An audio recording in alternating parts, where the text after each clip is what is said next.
which is about 1/4 of the gross national product of the United States. It's no wonder why our economy is kind of up and down here and there. Once again, you might ask, well, how in the heck? We've only been told, we the public have only been told there's a total defense budget of $447 billion, so how can there be $500 billion going on behind the scenes? First of all, black budget means hidden budget. Hidden budget is totally hidden from congressional view and oversight, cannot be audited by the U.S. Treasury system at all. It is a separate, independent taxing body entity within the federal government structure, which, by the way, is illegal. Totally illegal.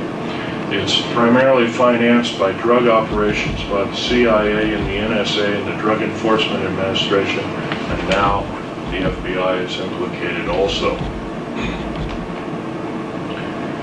Recently there was an FBI man who came out of the cold, so to speak, and told all, only to find himself murdered, and he took a vacation in England, he got himself murdered. That was in the paper about 3 years ago. Anyway, 9 attempts on my life have been taken, all since the 1st of January of this year.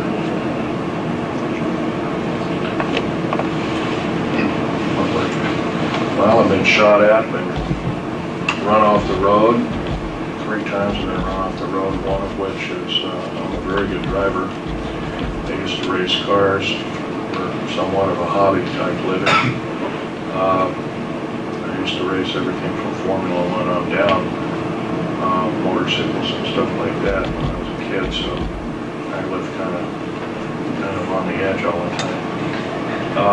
So I became a very good driver, a very defensive driver, and so if somebody's trying to run me off the road, like before my Vegas talk, I dropped a friend of mine off at 29 Palms area and saw another friend in the Marine Corps hospital who was dying of cancer. And on the way out of there, you have to skirt around a whole mountain range. You just can't take the easiest way in a straight line out. It'd be nice, but it doesn't work that way. You have to skirt around these mountains. And I had a Ford Taurus with a police interceptor motor, and roughly an 8-liter motor.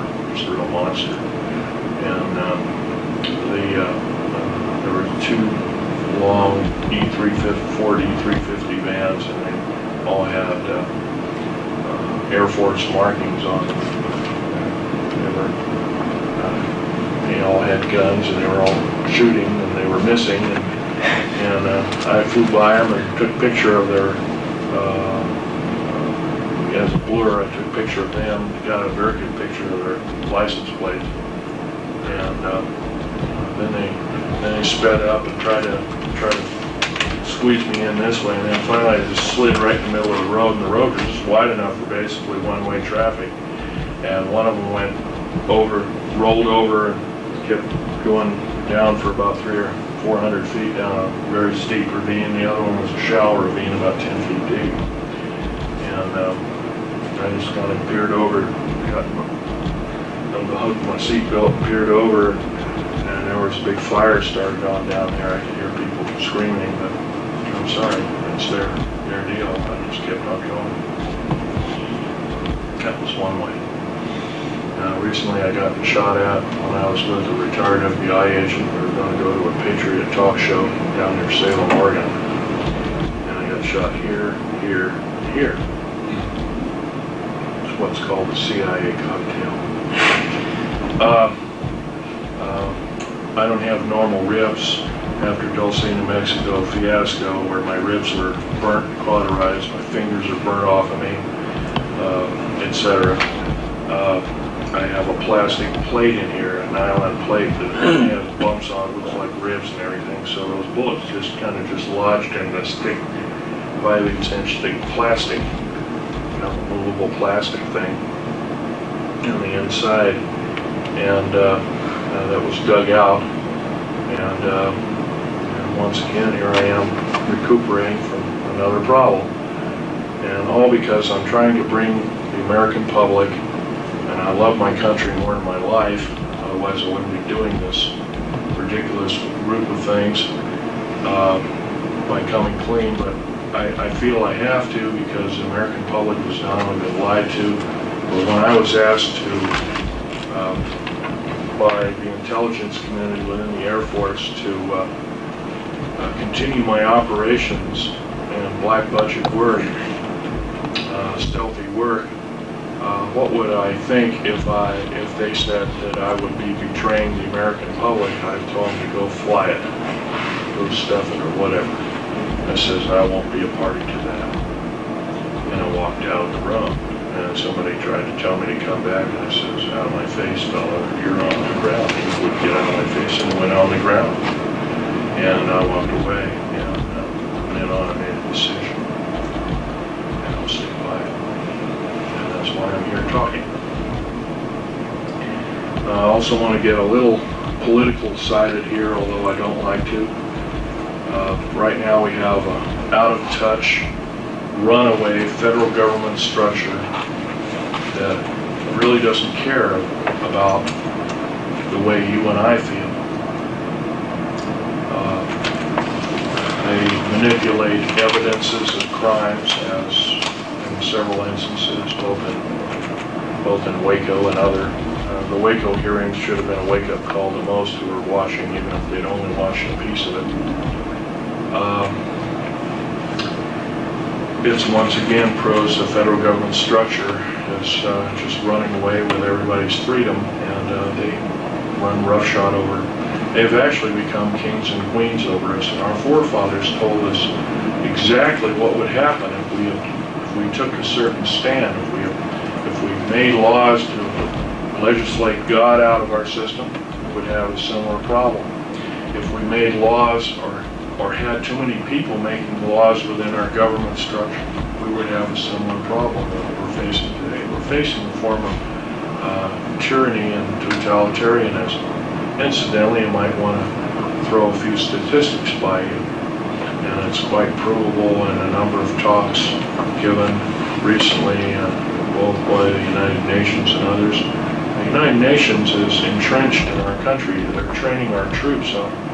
Our troops are being trained by the United Nations in the United States, and I think that's kind of an oddball system. Russian troops are being trained on basically Montana and North Dakota and the northern tier states, Washington, upstate Washington, etc. There's a stockpiling of Russian tanks and hardware by the U.S. Army. For what purpose? Also, we have purchased at the cost of some $38 billion all the Russian nerve gas. Nerve gas is, their nerve gas is extremely long shelf life. We're destroying our own nerve gas, which has a relatively short shelf life of 15 years. The Russian variety is extremely deadly, and also, I'll tell you something else about that. The Russian nerve gas is composed primarily of glandular secretions, and they even mentioned that as they were downing flying saucers within their own country, they found a way of making chemical weapons from some of the alien cadavers and that kind of thing like that, from some of the glandular excretions. So once again, biological weapons against the people of the United States. There have been other talks given by other people alluring to this, including Ted Gunderson, who's an ex-FBI agent who's got tired of the federal government tromping on him, and another ex-astronaut by the name of James Groden, not the Groden of Alternative 3 book fame, but this is another Groden. A number of key government people have started coming out slowly, but unfortunately it's at a snail's pace. I'm the only one that ever worked and had a level 3 security clearance that came out from the cold, so to speak, and completely laid everything open to the American public, or any public. something like this was tried in Britain and in France, but the person got jailed. Incidentally, I can't be charged with espionage theoretically because according to our, including one person who said, oh, this place doesn't exist. Well, it's on an aerial map, kind of different.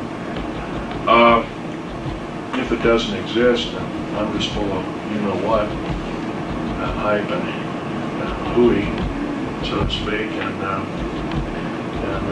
I'm just crazy or something like that, and so be it. And if it doesn't exist, it doesn't exist. And how can I be charged with a crime on something that doesn't exist? Another thing is that to be guilty of espionage, you have to sell for dollars or cents or some form of monetary gain the information that you impart. I'm not doing that in any way, shape, or form. The talk, the lecture, isn't counted. It's actual exchange of money by another individual for the information, for the proscribed information. Well, I'm going to be getting out a few alien artifacts here and let you take a look, and you're welcome to kind of stretch your legs a little bit and take a peek.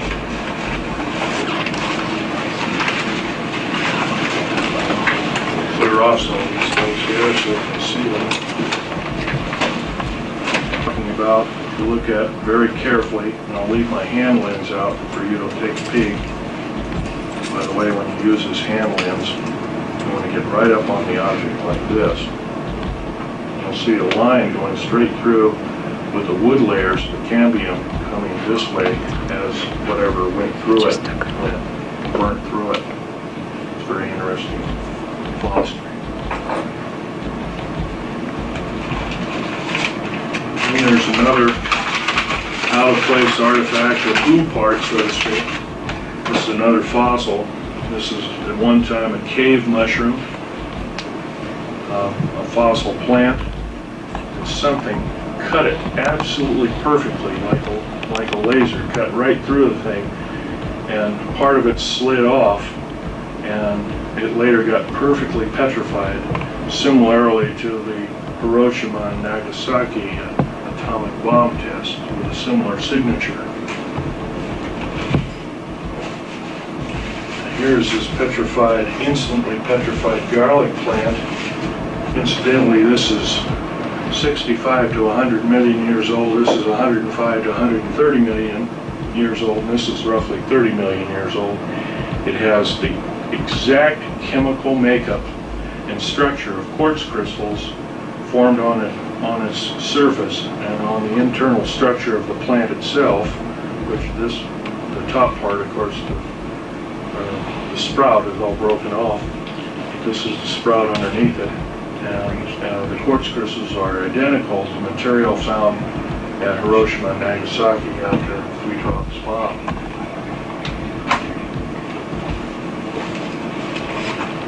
Now here's a bottle of the RAM coating of the black jets. Of course, when they come in after their mission, they're glowing red hot, and they drip this particular material off on this in-quote tarmac. This isn't tar, it's a special cement, and it just drips. And maybe some of these aircraft, you might see drip spots like here and here and there and different places. And this is the material, it's like lava that drops off of it. It also contains certain alien elements, or alien reproduced elements.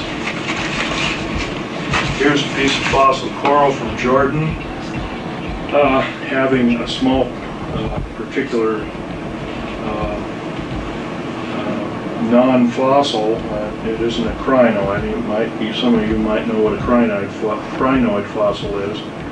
It's kind of like an underwater lily or plant, seawater lily, but this isn't it. This is actual machined out part, similar to a rotor fan, a miniature rotor fan. There's a small engine right there. This is element 123, which is also in topaline. topaline and element 123. They're very much heavier than uranium. They're island of stability elements. They're, by the way, these pieces of metal I've purchased with my own money when I worked for the government. As they were test samples, they never bothered to pick them back up, nor did they pay me back for them, so they're my property. But it's a golden orange metal. The pure metal is pure golden orange, and like lead, you can just carve it. It's a very peculiar metal indeed. Totally stable, cannot be isotoped. Element 123 with an atomic weight of about 320, and here it is. It's almost twice the weight of uranium. Where did that come from, Phil? That was formed down at Dulce, New Mexico, and also there were scrap heaps and scrap piles of it in and around Tonopah Test Range, which is right here. Tonopah Test Range is actually above Groom Lake. It's actually, Is that metal from our soil? Is it metal from our soil? no, this is an alien. This is two alien elements. And here, if I might show you, Minus the grit lamp, minus the grit lamps, and then it's about 180. I thought I had some. Yeah, here we go. A few years ago. This periodic chart was developed by a number of scientists anonymously, don't want their name revealed. Of course, all we're familiar with is element 103, and that's been around for a long time. And a couple of these are made in Russia. These that don't have any name, they're very short-lived indeed. Element 109 to 110 also, but after, from 111 to 140, these are all elements that were garnered off of alien attack vehicles or alien spaceships or flying saucers when they were taken apart. Now, topaline is here, element 117, and element 123 is myrnite. It's a combination of both those for an extremely hard substance capable of withstanding temperatures in excess of 9,500 degrees Fahrenheit to as much as 14,000 degrees Fahrenheit.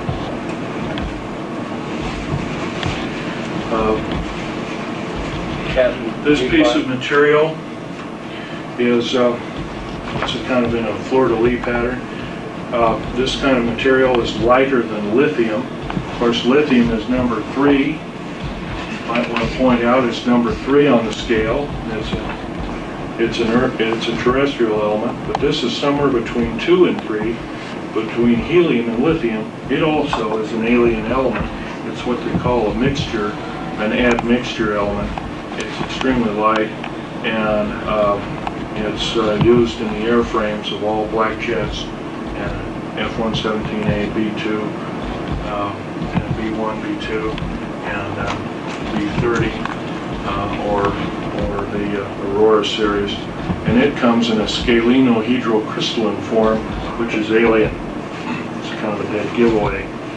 Here's a tabular scalenohedrocrystalline form, 4 times the hardness of a diamond, 4 times the tensile strength, capable of withstanding temperatures in excess of 45,000 degrees Fahrenheit before chemical breakdown. It is used in the window the small slit windows.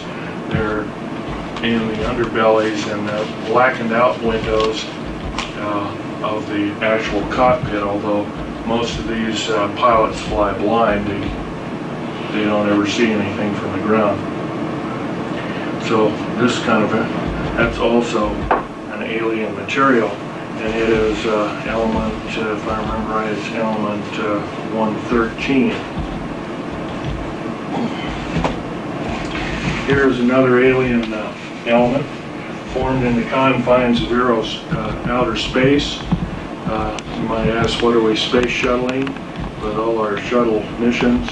Of course, we're being lied to every time they talk or open their lips with their mouth. The same crystalline structure is here as well as it is here.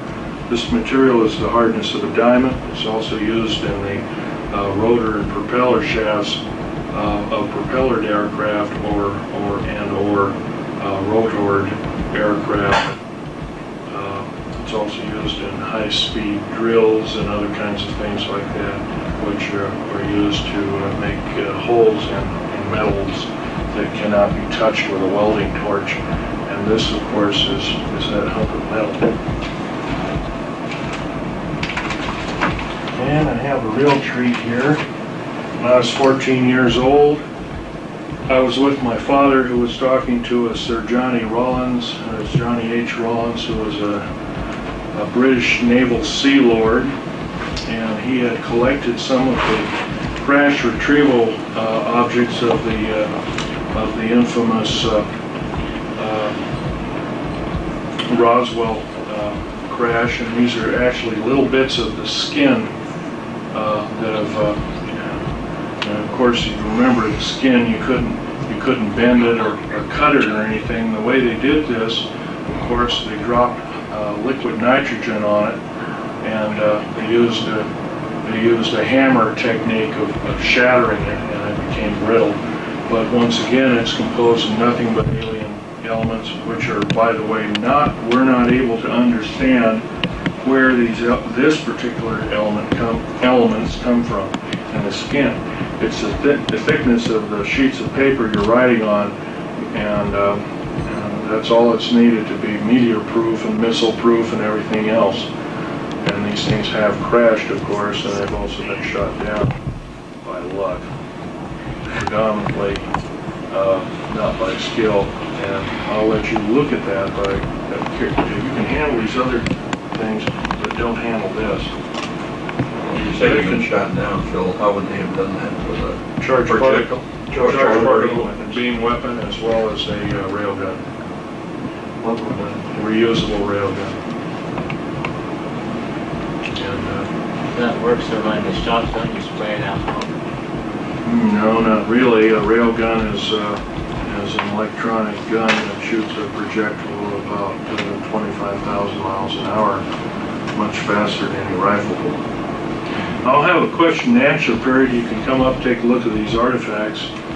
Here's a couple of magazines. The Spotlight.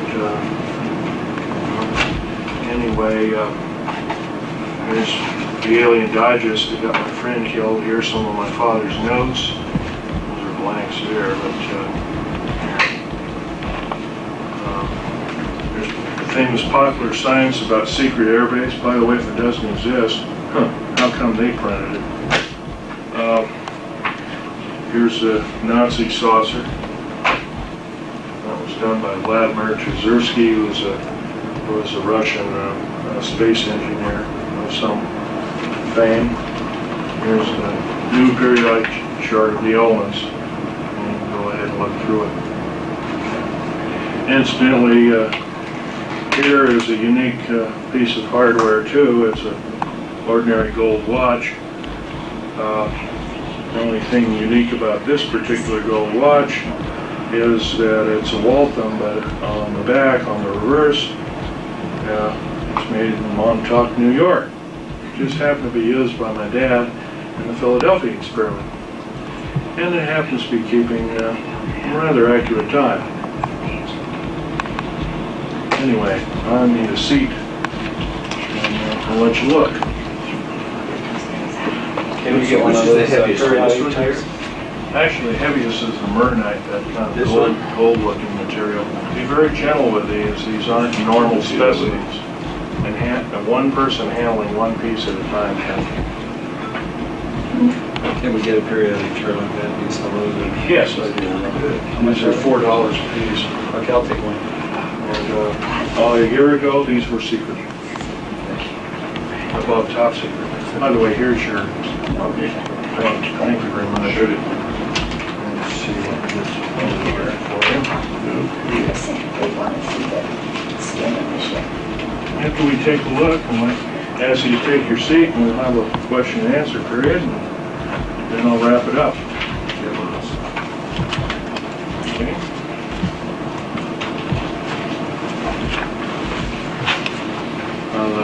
The aerial maps are $2 if you want one of those. Those are actual aerial maps. used at Groom Lake, and those were made in 1966. Also have portfolios of selected pictures of the atomic bomb blasts at Bikini, as well as Val Thor. And if there's some of them that need labeling, I'll label them for you after the talk. Do you have one like that? Yes, I do. Matter of fact, this I can't sell. Take a look inside of that canyon, so to speak. You get an interesting formation. See how the wood fibers have just literally been separated. Yeah, that's right. Of course, you've heard about straws and going through telephone poles after a tornado. Well, maybe this was that kind of a thing, although it seems really remote. Are those $20? Yeah, these are $20, and they're a select group. Is this in there too? Well, I'll tell you what, I'll just throw this in. How about that? What's inside these? There's a select group of pictures, like here at the street saucers leaving ground zero. I have other ones marked with USS Eldridge. This is, by the way, is the USS Eldridge ready room. It's a ready room aboard the USS Eldridge, and I think Al Bielek will verify that. And that's one of their, I think, how many ready rooms? Is Al here? Yeah. How many ready rooms were aboard the USS Eldridge? Theoretically, two. I only knew of one because that's the only one I ever went in. Okay. The lecturing varied between various lectures. It lists the people, there's different people, not all the people, although you can do your homework and probably find that out. These are going, after this talk, these placards are going to be duplicated on special paper and sent to the United States Senate, and of which these pictures will not only be totally declassified, but will be out in public domain. You're taking a picture of this. You're taking a picture of all of them. And if anything's not marked, if I haven't marked, I'll try and identify them for you. That's up to Christian, I could give you a map of Groom Lake also. Sure, I'll be.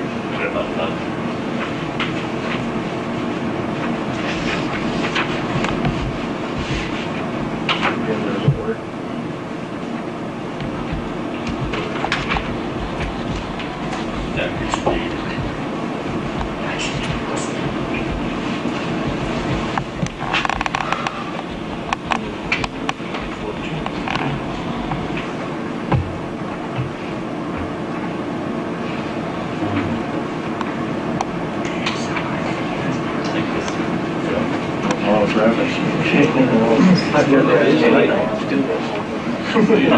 Yeah, what a difference. This is the heaviest one? Yeah. It's the hardest one? Good to see you.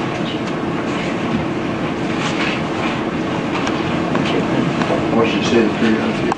That's $4. not the only thing I've purchased here from there. Where are you?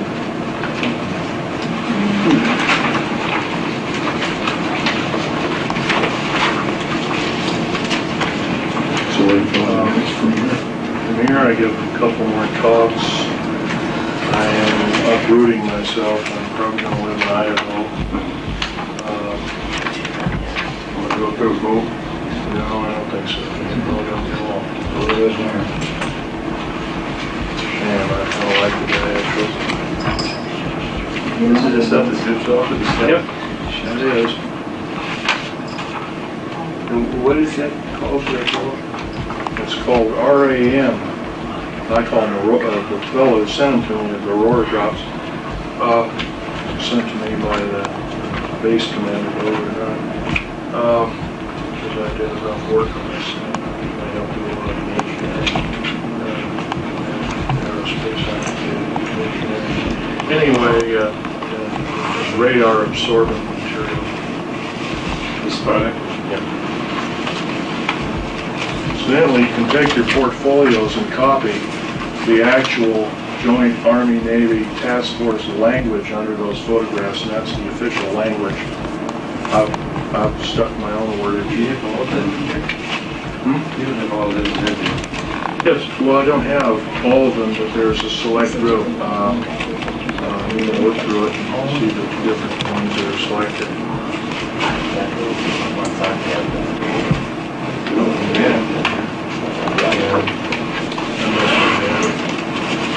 You know, that's what 2 years ago, you said? Yeah. You got A-bomb disease, aplastic anemia. Some of your careers, atomic war veterans. Atomic era veterans.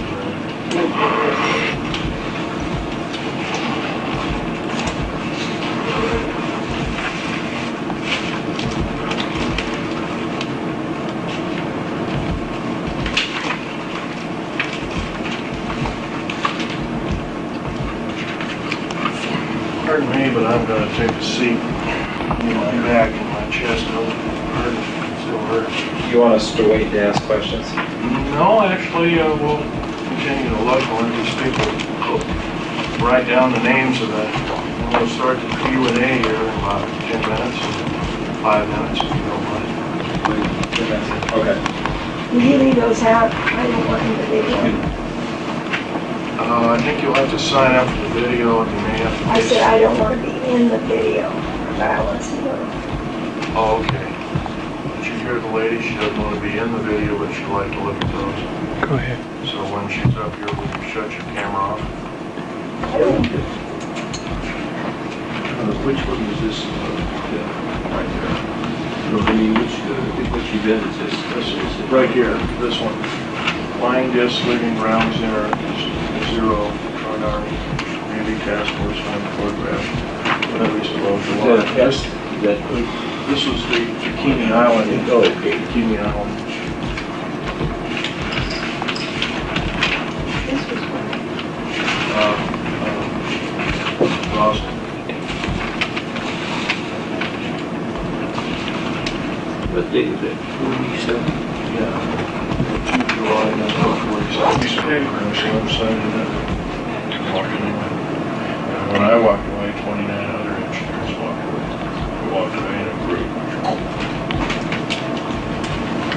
We submitted our papers to the U.S. Supreme Court immediately through the Circuit Court of Appeals of San Francisco. Withdrawing from the job.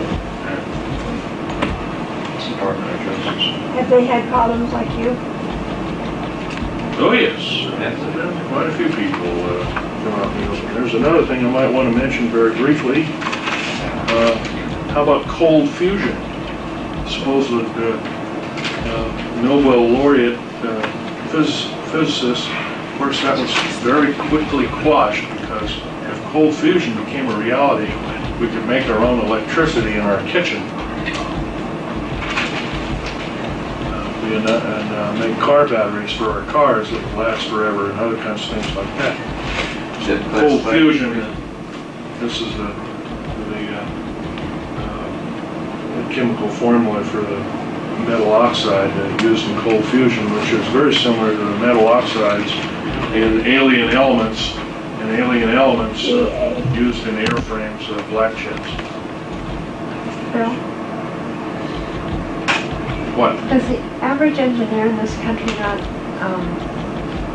understand the thing about the bomb not being possible? I haven't talked to a single engineer. I've probably talked to 400 of them so far, and everyone knows the federal government is involved up to their eyeballs. How about school teachers, scientists, a degree? School teachers, I haven't talked to too many of them. They still believe it was a fertilizer bomb. Most school teachers don't think. Most school teachers, you're right, do not think. Higher education is a joke. Need this anymore here? Was that the bonds and these are the cold fusion? Yeah. And your point was that it was valid that It was very valid. It was proven. The people he donated the award to Greenpeace at the end of it all. I'm not a proponent of them, and I guess they do pretty good work. Anyway, the award was $140,000 for their discovery, and the U.S. military said, no, you can't do this. Now they're working with Cold Fusion of Japan. The information is forbidden to be told the public of the United States. Once again, we're treated as babies and children by our federal government structure and told that and lied to and saying that this is a bunch of hyperbole. I'll tell you folks, if we don't do some serious changing and talking in groups, maybe in small groups like I'm doing, but maybe not coming, have to come clean and come out of the woodwork, so to speak. But you have to talk in groups of what you learn. And if you do this, word of mouth is a wonderful thing. And from that, we might be able to continue and have our freedoms that we so aptly take for granted in these wonderful United States. And I've been in over 70 countries. I've never found another country as beautiful as the United States. Well, Einstein, shortly after the first bombs went off, said that Now we're going to have the question and answer period. And when it came to the nuclear, you can apply to all this other. It's got to be discussed in every village square. That was 50 years ago. question and answers, folks. If you got them, let's hear them. I was reading in that underground book, that I purchased a couple of days The Richard Sauter book. Yeah, and he was talking about, I've been interested in the underground railroad system ever since I heard Mel Bailey talk about it about 3 years ago. I helped build the tunnel. But in the book, they don't tell anything about the newer drills that build the tunnels. There are no drills. There's no drills. No drills. It's a nuclear boring machine. It's a nuclear boring It machine melts its way through the that rock. literally melts or deflagrates the rock and to an extremely fine powder, melts it, and sticks it on the walls.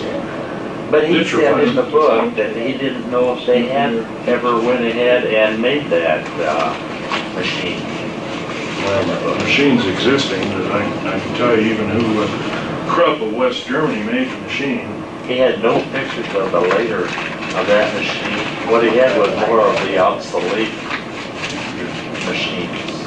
Even obsolete equipment can drill up to 7 miles a day. And we've been lied to when they say a quarter of a mile a day. Even through solid rock? Even through solid rock. Yes, sir. 7 miles a day. Even if they have to take the material out and haul it away? There's nothing to take out. Here's nothing to take out to speak of. It's all vaporized. Here's another piece of titanium metal mixed with alien elements. Very hard material. Doesn't break.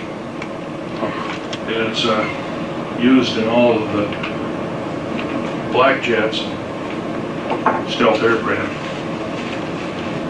Why was the big mercury mines that were found by Las Vegas, why were they confiscated? They run very deep, for one thing. They were used for everything from atomic waste disposal to putting bad news aliens and making a little jail out of it, I guess, if you wanted to call it that. It's a good way of, once again, hiding the problem from the public. So it's tied into the underground system where the mines were? Yeah, absolutely. Where were they by? They were outside of Las Vegas, I've heard. They're over near Mercury, Nevada. You were talking about 129 of the underground bases and about half of them being used to house the aliens. What are the other half used for? The other half are used strategically by different military organizations, mostly Army and Air Force and Navy for research and development laboratories predominantly, and also medical research and development laboratories and chemical weapon laboratories.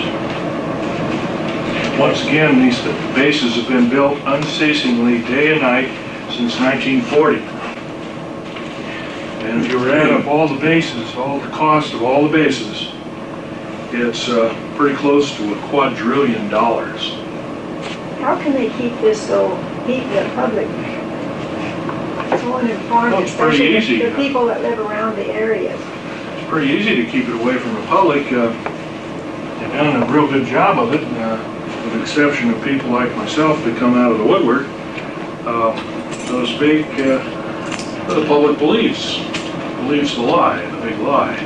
Of course, you know the old adage about lies is you have to keep telling them to keep, and then you get to a point in time where you believe them to such a degree that you become part of the lie. You live the lie. Is this where they do their cloning? Supposedly, a lot of these things are horrific beyond degree.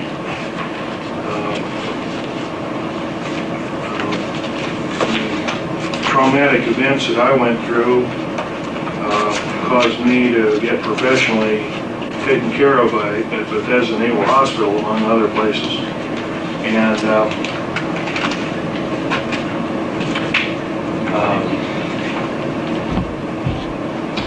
that gave me something like battle stress or delayed stress syndrome. I learned to slowly work my way out of that.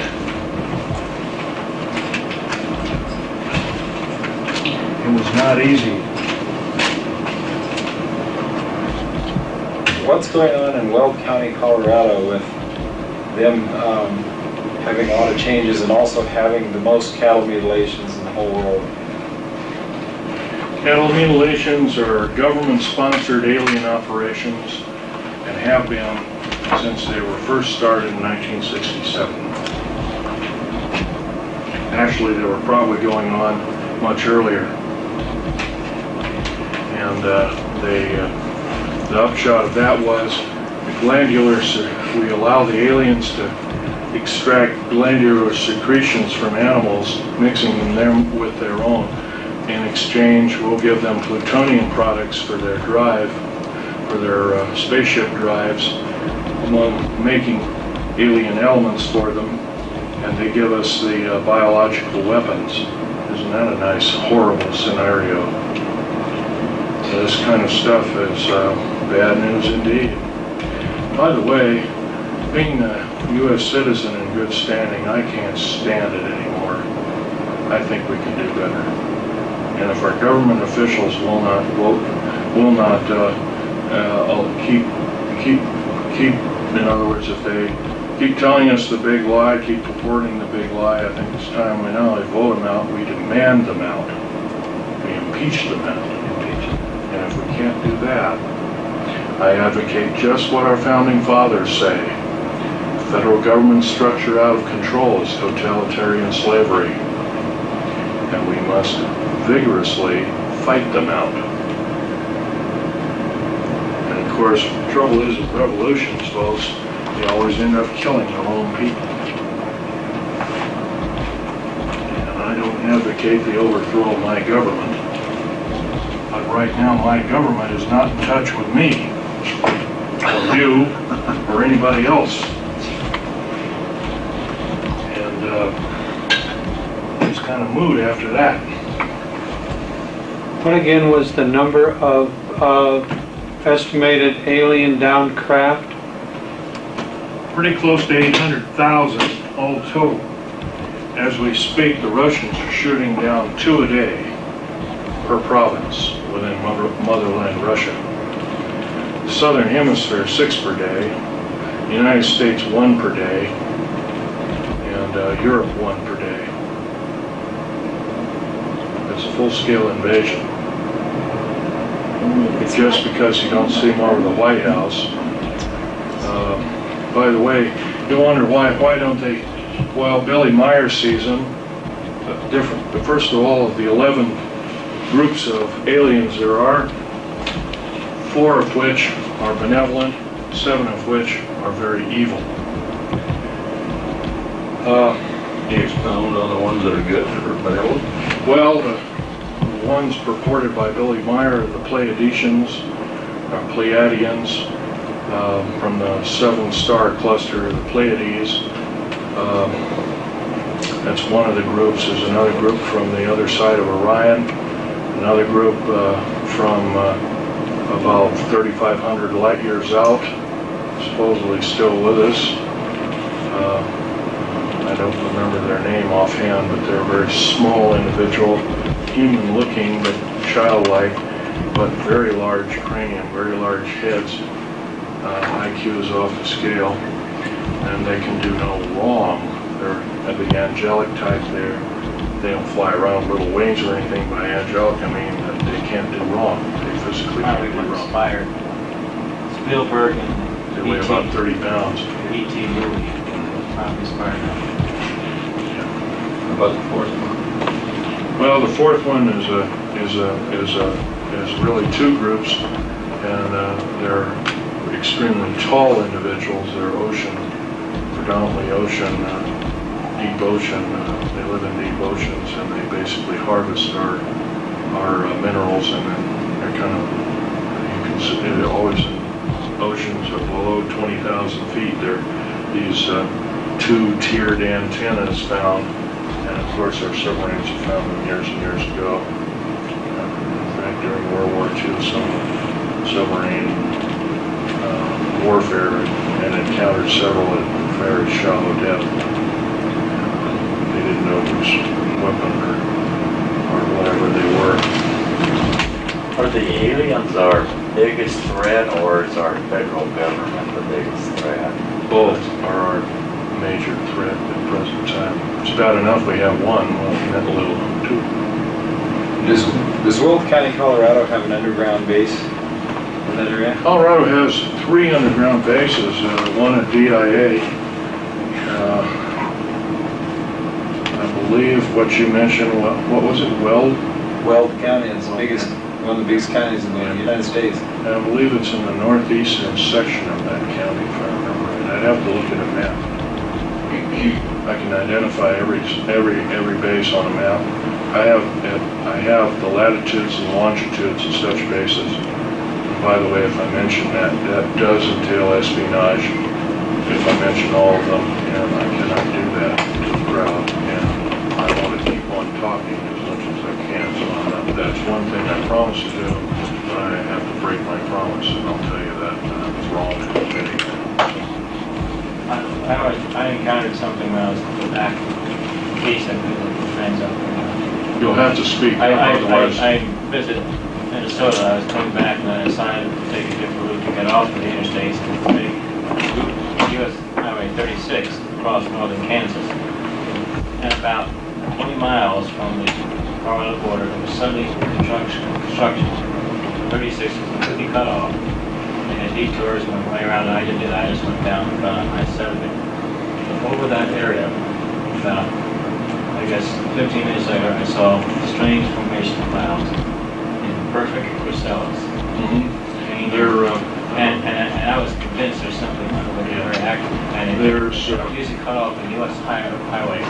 The name of those clouds is, if I can interrupt, is altocumulus lenticulatus, or lens-shaped clouds. Almost always predominantly, there are 2 kinds of clouds. The kind, if you go up to Virginia City sometime in April or May, you'll see these clouds that come right up, roaring up the steep mountain. You'll look at them and they'll just disappear. They'll cease to go over your shoulder. It's nothing. It's kind of, that's altocumulus lenticulatus A. And the B kind, it almost looks as like a black thunderstorm-like cloud, and they always have metallic discs in the center. And if you take your camera, your eye won't probably see them. The camera will pick up metallic dots within that cloud structure, and those dots can be professionally analyzed, and you'll come up with the conclusion they are flying discs. I hardly ever see those clouds more than 23 miles from mountains. I at that point was at least 200 air miles, straight line distance from Long's Peak, which is the nearest the big mountain I was. I had spotted such near Portland, Oregon, and took pictures, submitting it to a TV radio station and TV and radio station. It never got on the air. I wonder why. But they're rare clouds. If you ever have a chance to take a picture of them, you should. What causes the clouds? Well, the natural formation, of course, is altocumulus. They're extremely high cumulus cloud formation. Of course, cumulus is a building. It's a big, kind of like a thunderhead or a thundercloud. It's air currents rushing up, and of course, with the altocumulus lens-shaped or cookie-shaped clouds, you have air currents rushing up. Excuse me, air currents rushing up and air currents rushing down, and what they do is they compress the clouds, and then there's air circulation, generally in a clockwise or counterclockwise measure. I studied weather when I was in high school. That was one of our curriculum, believe it or not. But you've got it right there. It's a man-made one of sorts. Well, yeah, I mean, the A-bomb is the A-bomb cloud is a lenticulatus. If we're downing one a day in this country, wouldn't it seem logical that there would be more people that would be aware of debris? No, I'll tell you why. As soon as one is downed, they're attacking certain northern tier state Air Force bases, predominantly. If you can get on those bases or stray onto those Air Force bases without getting arrested, good luck. But if one of those craft is down, they seal off the whole area, period. They being the federal government, police and whatnot, Air Force police or whatever, air base or army base or tank base or whatever you got in that area, they seal off the whole area. Anybody caught in there is shot on sight or immediately arrested and detained. By the way, a military base can circumvent the U.S. Constitution and Bill of Rights. An Indian reservation can do the same thing. Is this what our government was supposed to have been laid out by our founding fathers? I don't believe so. I think we can do better. I know we can do better. I also know that our present government's stature is so punitive, it's very reminiscent of early Nazi days with Adolf Hitler. In fact, New World Order was taken from his manifesto, so to speak, in 1933. He actually said, "We will form a New World Order." Where was the third one in Colorado? You said one was DIA, the second one was at northeastern part of Weld County. One is down, I believe, you know where Telluride, Colorado is? Yes. Yeah. Okay, it's due east of Telluride by about 13 or 14 miles, if I remember. And you can't miss it because if you take some of the side roads, you'll see vented air shafts coming right out of the rock. That's typical of an underground base. Or if you're traveling along by car, by jet, you'll see a truncated mountain. Remember the truncated mountain? You saw as we were curving around going to Las Vegas and the plane was banking like this. And I said, "Hey Al, look at the deep underground military base." And the cockpit door was open. It says, "Oh God," and what they did is they did this and worked around and just as you got your camera out. Right. I already had a picture of it. And that was, by the way, one of the bases at S4, because it had circled around Area 51, and that was one of the bases. So I actually saw it from the air. It's kind of never, from about 30,000. How deep are they? They can run, the deepest deep underground military base is 2.5 miles underground. The Dulce base is 2.5 miles underground. That's pretty close to 13,000 feet.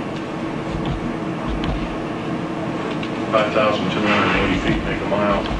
You don't have any temperature or high temperature problems? No, as a matter of fact, in certain sandstones, you actually get a lower temperature than the ground surface. And water? Water leaches out. Of course, that has to be sealed.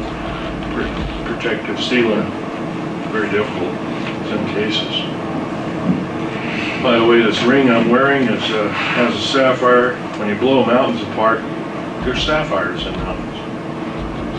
I had that professionally cut, where it kind of is a good luck piece. It's a blonde 6-ray star sapphire, American star sapphire. It's been working. Yes. You might add. I had it cut and polished and setting made in Las Vegas. Some of my different days. Yeah. Well, what about when you're just driving along and it seems to be nothing around and you'll see these white pipes coming out of the ground with turbines on the top? Exactly. Is that one? That's one type. There's one of those It's an in air shaft. Denver. I mean, I've seen them along the highways in Denver. It's like industrial or commercial stuff over here, and then all of a sudden you see all these white tubings along the highway. Those are air shafts. Some of them are run very deep. Some of them are run only 400 or 500 feet underground. You know, you don't have to be a military tactician. You have very bones to plug those things up and pump some bad gas down there while it happens. Well, I guess I'm not a tactician and such, so Yeah. that's kind of moot. Yeah, that's one way of telling. Yes, sir. Are there any of those underground bases in Nebraska or Kansas? In every state, there's at least 2. You know where they are in Nebraska? I'd have to look on a map. I couldn't tell you. Probably off it, Beg pardon? probably off it, Air Force Base. Yeah, probably off it. Maybe a good That's also where they took some of the alien remains and saucer remains right off the bat. It's off at Air Force. Okay, any more questions? One more question. Do they have underground base up by Sedona, Arizona? Yes, sir. Yes, we do, and it's a very deep base indeed. In fact, they're going to make it deeper than any other base, and they want to take it 4 miles down. What's it called again? Sedona, Arizona. Is that one that's just A north? lot of the, beg pardon? Just northeast of there, or northwest? Yes, just northwest. Well, that's all, folks, and I think I better leave some time for Al Bailey. And I better munch a sandwich before I become an alien. Anyway, thank you. It's been a real pleasure. And I hope you've had some hand-on experience. By the way, there's little metallic fragments you might be able to pick up. I don't know, they might be alien. Thanks. Thank you.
You're in for a treat.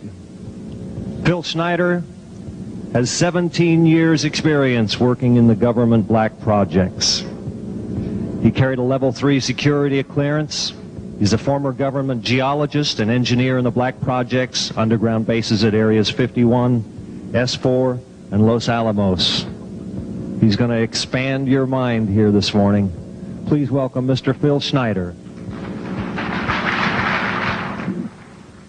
I'm Phil Schneider. I spent 17 years in black budget programs, government geologist, as engineer, structural engineer with aerospace applications. Self-taught metallurgist, became kind of famous in my own right. I basically would have a set of notes here, but they're unavailable in all this melee. Up here I have different artifacts explaining some of them are alien metals that have been produced both on this planet and the confines of outer space that are now used in all stealth aircraft. All stealth aircraft, for instance, all black jets, what you're seeing of black helicopters and the like, the skins and the coatings and the residues that are used predominantly in the aircraft themselves, in the airframes and the rotor blades and the fans, and in some cases in submarines, special titanium hulls in the Phoenix class submarines now. All this has come from alien technology. 1947 is what the public has been told. Something crashed in the backyard in New Mexico, a place called Roswell, New Mexico. Unfortunately, that's what the public's been told. The military's known about the alien question for the better part of 70 years, and they first saw their glimpse of what was going on as early as 1909 in the American Southwest. Now, Army cavalry evidently were chasing some bandits, and they entered this cave. They were holed up in a cave, and what they found in there was flying discs and little gray guys and all kinds of weird things, and they didn't know how to explain that, and they wrote them down as best they could, and it's been in secret archives ever since. And it's up down by the Truth or Consequences area of New Mexico. Well, the alien thing is more than just what I'd call a non-visible threat. We on the surface, first of all information dealing with alien or alien reproduced technology or alien reproduced vehicles or any other kinds of things well hidden from the American public. Our black budget, for instance, garners $1.023 trillion every 2 years. It's over $500 billion a year. Right now, there are 131 active deep underground military bases in the United States. There's 1,477 of them worldwide. Each one has an average cost of $17 to $19 billion. Each one is built in the site. It used to be it'd take a year to 2 years to build each one, and now they're capable of building a couple of them a year with sophisticated methods. My colleague Al Bielek has actually been on some of the high-speed railways, the magneto-leviton trains that connect all the deep underground military bases within the United States. He's been on a Mach 2 train and floats off of a single rail at 3/4 of an inch off the rail, and is what you'd call high tech. We have nothing like this on the surface. The public basically has been totally lied to. We're considered stupid or even moronic in some cases. It's got to stop. If we're going to gain our country back, we must, and I repeat, must instill in our public officials, anybody that goes and does public service, they must tell us the truth. If they cannot do this, then they must be impeached, or they must be removed from office. If this cannot occur, if the truth cannot totally come out, there are reasons for secrecy, for instance, but if the truth cannot totally come out, what's the use in us having anything called freedom? Okay, now I have pictures here that I'm going to show you during the break in artifacts, and I ask you to kind of look at them but not handle them. I have actual crashed retrieval metal from Roswell, New Mexico. It's given to me when I was 14 years old. For instance, I've got other things. I've got pieces of titanium, a special titanium alloy made for everything from the original SR-71 Blackberry, that's old hat now. F-117As, they're old hat now. They're making a whole new class of hypersonic above Mach 5 aircraft that employ extremely modern charged particle beam weapons. They don't even use lasers anymore. Computer enhanced imaging radar, although it's used in helicopters for public surveillance, computer enhanced imaging radar, and in satellite technology. The brand new kid on the block is a kind of infrared technology where a satellite 150,000 miles out in a geosynchronous orbit, or not quite geosynchronous orbit, but these spy satellites can literally look in and see a dime on the floor, say on your kitchen floor. They have a resolution factor of 99.999961. This particular piece of metal, I'm going to drop it on the floor here, it'll kind of ring like a bell. You can't break it. Withstand temperatures in excess of 7,500 degrees Fahrenheit. It has niobium in it. It also has mironite in it, element 123. Yeah, please do. It's in a non-crystalline form. This is just kind of a dripping out of the main crucible. Here's a crystalline example. It's in the scalenohedral crystalline form. We got this from the large grays technology. This is grown in the confines of outer space, which has not quite a super vacuum, but by the way, this is capable of withstanding temperatures in excess of 10,000 degrees Fahrenheit. It's great for certain parts of aircraft. This kind of material I work with on a daily basis. Up here we have a transparency of Groom Lake.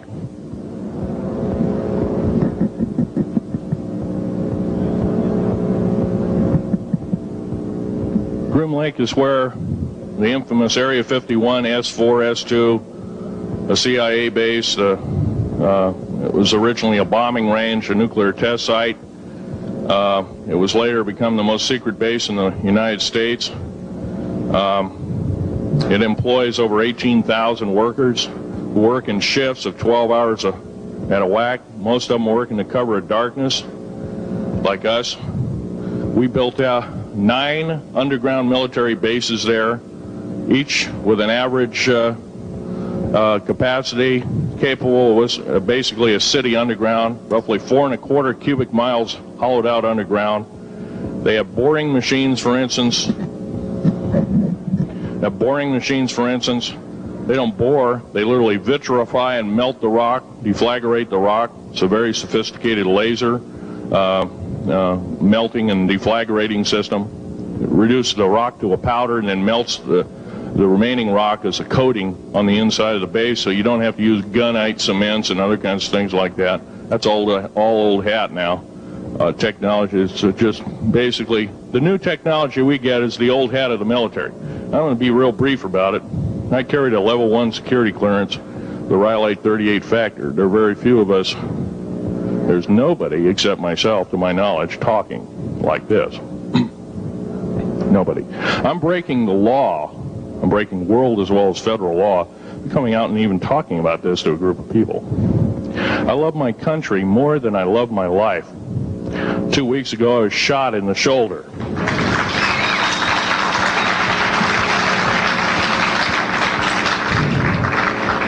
I don't want to gore you women out, but I was shot in the shoulder up here. I recently have become friends of a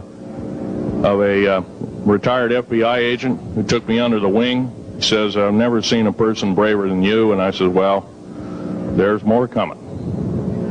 Our patriot movement in these United States is going to pick up the ball, and we are going to kick the parasites out.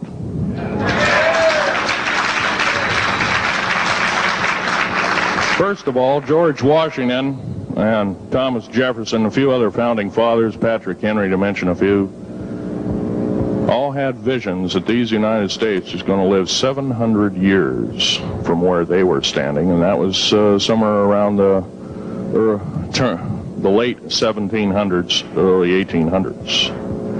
So you can count this country isn't going to go to a new world order.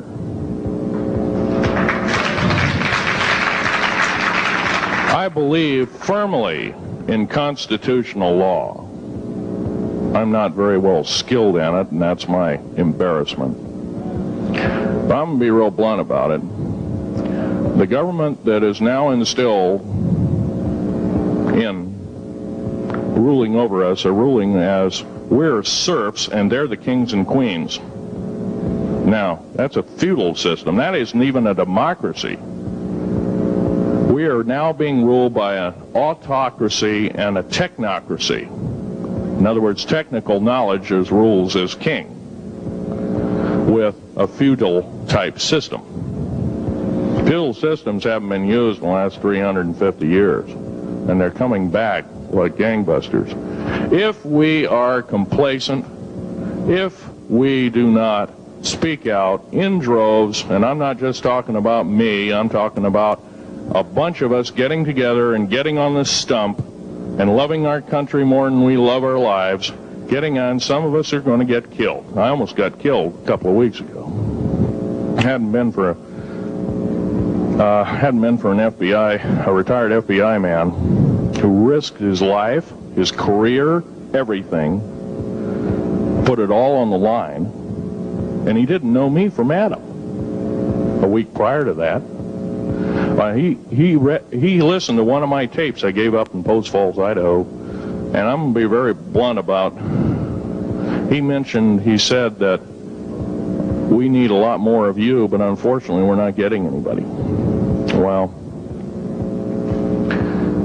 I'm not the best speaker in the world, but I'm trying to relay to you that we need to get out and seriously get the message out. These shows are great. This hall should be absolutely packed, standing room only, and we should be getting the message out to as many people as we can with as many shows as is it possibly to reach. The many is the public. We ought to get on talk shows. We've got to get on news shows and TV shows, and we have to really get the message out. And I think we're doing it, but it's a little bit slow in the first part. That's just that part of what I want to say. In working with the black projects, I was very loyal. I was picked because I was very strong mentally. There's a bunch of us that were picked because we don't crack under pressure. We don't freak under pressure, so to speak. Everyday events don't bother us. Now, I was involved in something very controversial, almost totally unbelievable to most of you. Some of you are religious people. I think all religions have a time and a place, and they definitely have a place in America. Now, another thing I want to reach to you is that during the unbelievable part, I was involved in building another base inside of Dulce, New Mexico, which is Los Alamos Laboratory. It's a biological laboratory. On the southwest part of the Archuleta Mesa, we built an underground facility, a better part of 3 cubic miles hollowed out underground. Then to the southwest of that, we were in the process of the early stages of building. We drilled 4 large tunnel-like holes. Some of them ran 2.5 miles under the surface. Number of the original wells or drilling machines that were used were at the rate of up 2 miles a day. It was fairly rapid. The equipment kept coming up broken. So we wanted to go down, we wanted to send somebody down there, a human observer, or human observers in this case, to find out what was going on. Well, to our total surprise, first of all, the government knew all about it. They didn't tell anybody. When I saw Green Beret and Black Beret people encamped inside of our geologist camp, I knew something was up, the gig was up. First of all, I knew all about the alien agenda. I'll explain that in a few minutes. The large alien grays had been encamped there for as best as believed possible about 400 or 500 years. Had been one of their internal bases. And we drilled holes right on top of it. All the stinking air, all the black sooty air came right out as soon as the first hole was sunk, and all this soot came up, and well, that's when all the hell broke loose, really, all started. Anyway, after we drilled all 4 holes, it took about 2 days to drill all 4 of them. And when you build a underground base, you drill 4 basic holes, and then you build called stopes or cross-member holes across, and then you use blasting equipment, special blasting equipment by the analyzation of the rock formation, and you literally blast out or tunnel out or deflagrate or melt rock out to build the large rooms that are required for this underground base. Well, in this process, I was lowered down the basket of one of these holes, and about from me to this elderly woman here in the front was sitting a 7-foot tall alien gray. The stench was worse than the worst garbage can you can imagine. The person or the entity was absolutely horrible. I didn't waste any time. I reached for my pistol. At that time, as an engineer, I didn't have time to carry all the folderol of one of these big submachine guns that all the sea spray and the yellow fruit and all the outer perimeter and inner perimeter security people carried. I carried a little Walther PPK pistol with a 9-shot clip. This was in late August of 1979. Now, you got a regular suit of clothes, you got a regular clothes on, plus you're in almost like a spacesuit environment, and you're reaching for a gun. It's not the easiest thing to do, and then to pop a clip in it and start shooting. And I killed 2 of them. Yes, they're mortal, and they do die. However, in the process, one of them did this. All I remember is that he just kind of waved his hand in front of his chest, and the next thing I know, this blue beam hit me and just literally opened me up like a fish, and burnt my fingers right off of me. And it was some form of electrical force, because the kind of like being hit by a lightning bolt burned all my toenails off of me. Completely crispy crittered my left foot, burnt the shoe right off of me. All I remember was the smoking remains, and I'm still conscious, but in and out of, I didn't remember much. And there was a Green Beret that was right behind me that risked his life. In fact, he died. But he risked his life. He shoved me back in the basket and hit the button and took me up. And I wouldn't be alive talking to you today if it wasn't for him. I'm forever indebted. He lost his life. 66 Secret Service agents, Green Berets, Black Berets, crack troops lost their lives because the government, our United States government, lied, did not tell us anything about the alien threat. There's a war underneath there, and I'm talking dead serious.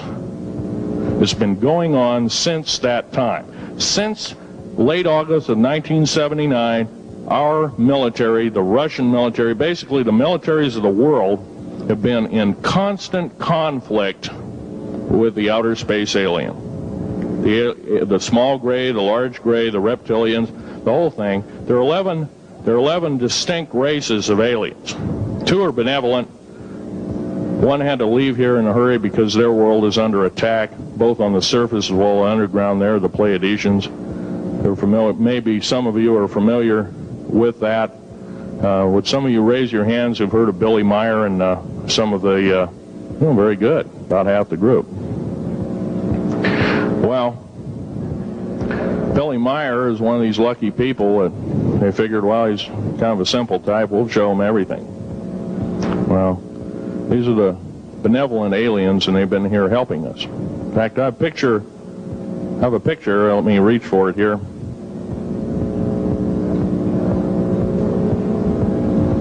I have a picture of one of the aliens been working for the United States Pentagon for the last 58 years. His name is Val Valiant Thor. He's right here. There's my father in the background.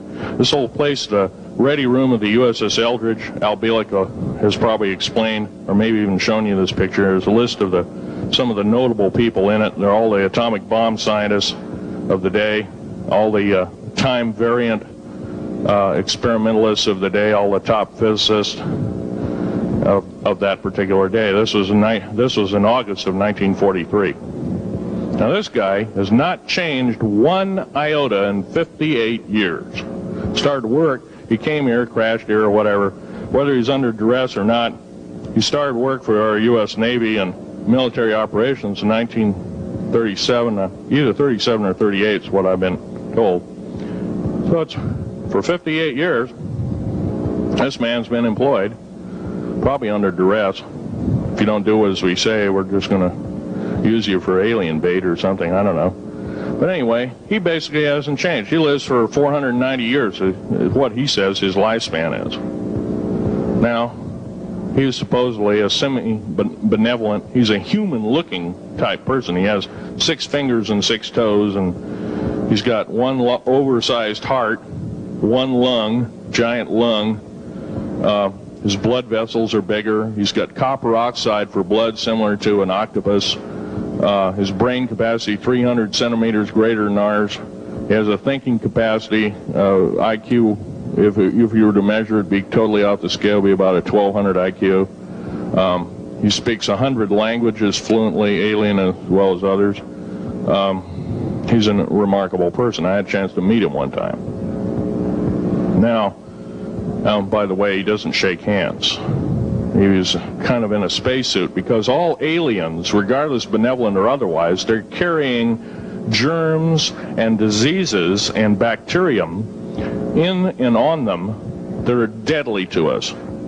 If I were making policy, I'd quarantine them all because how do we not know that some of our diseases like AIDS, Ebola, hantavirus, and a few of these other weird designer diseases, as I call them, are not made from the cadavers of some of these aliens as a biological weapon to use against the people of the United States? Well, I'm a tired American speaking out.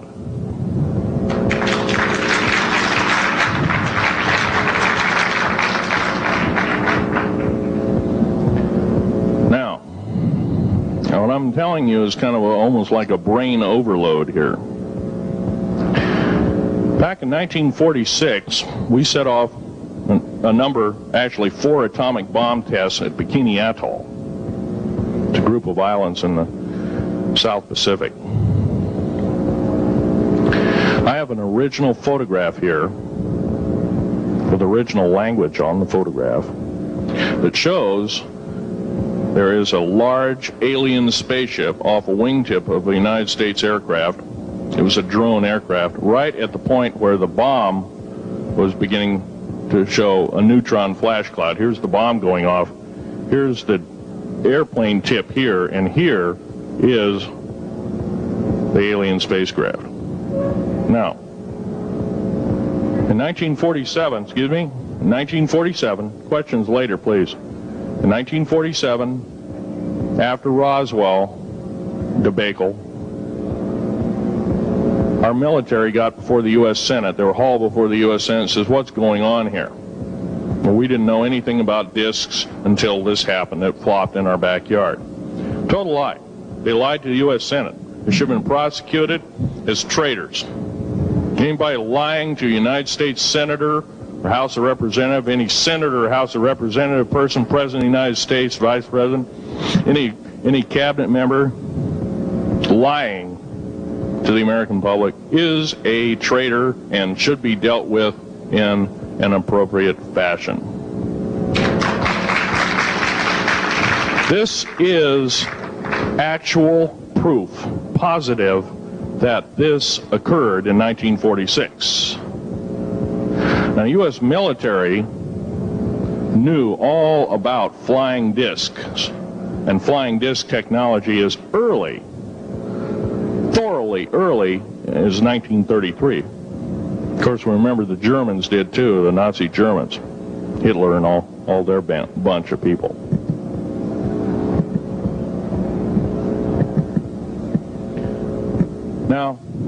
it gets to the big question. If all this has been hidden from us, everybody says, well, where's the proof? I've got some of the proof laying on the table. But a lot of you probably are totally skeptical. They say, well, I could be anything.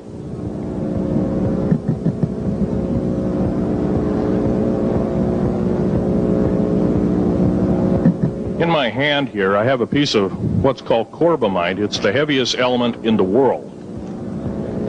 Element 140. This piece of material weighs 15 ounces. It's 3.5 times the weight of uranium. It cannot be made to emit gamma rays. It cannot be isotoped. It is totally stable. It is used in all stealth aircraft and all Phoenix-class submarines. When combined with other alien elements, it is impregnable. It cannot be melted with charged particle beam weapon.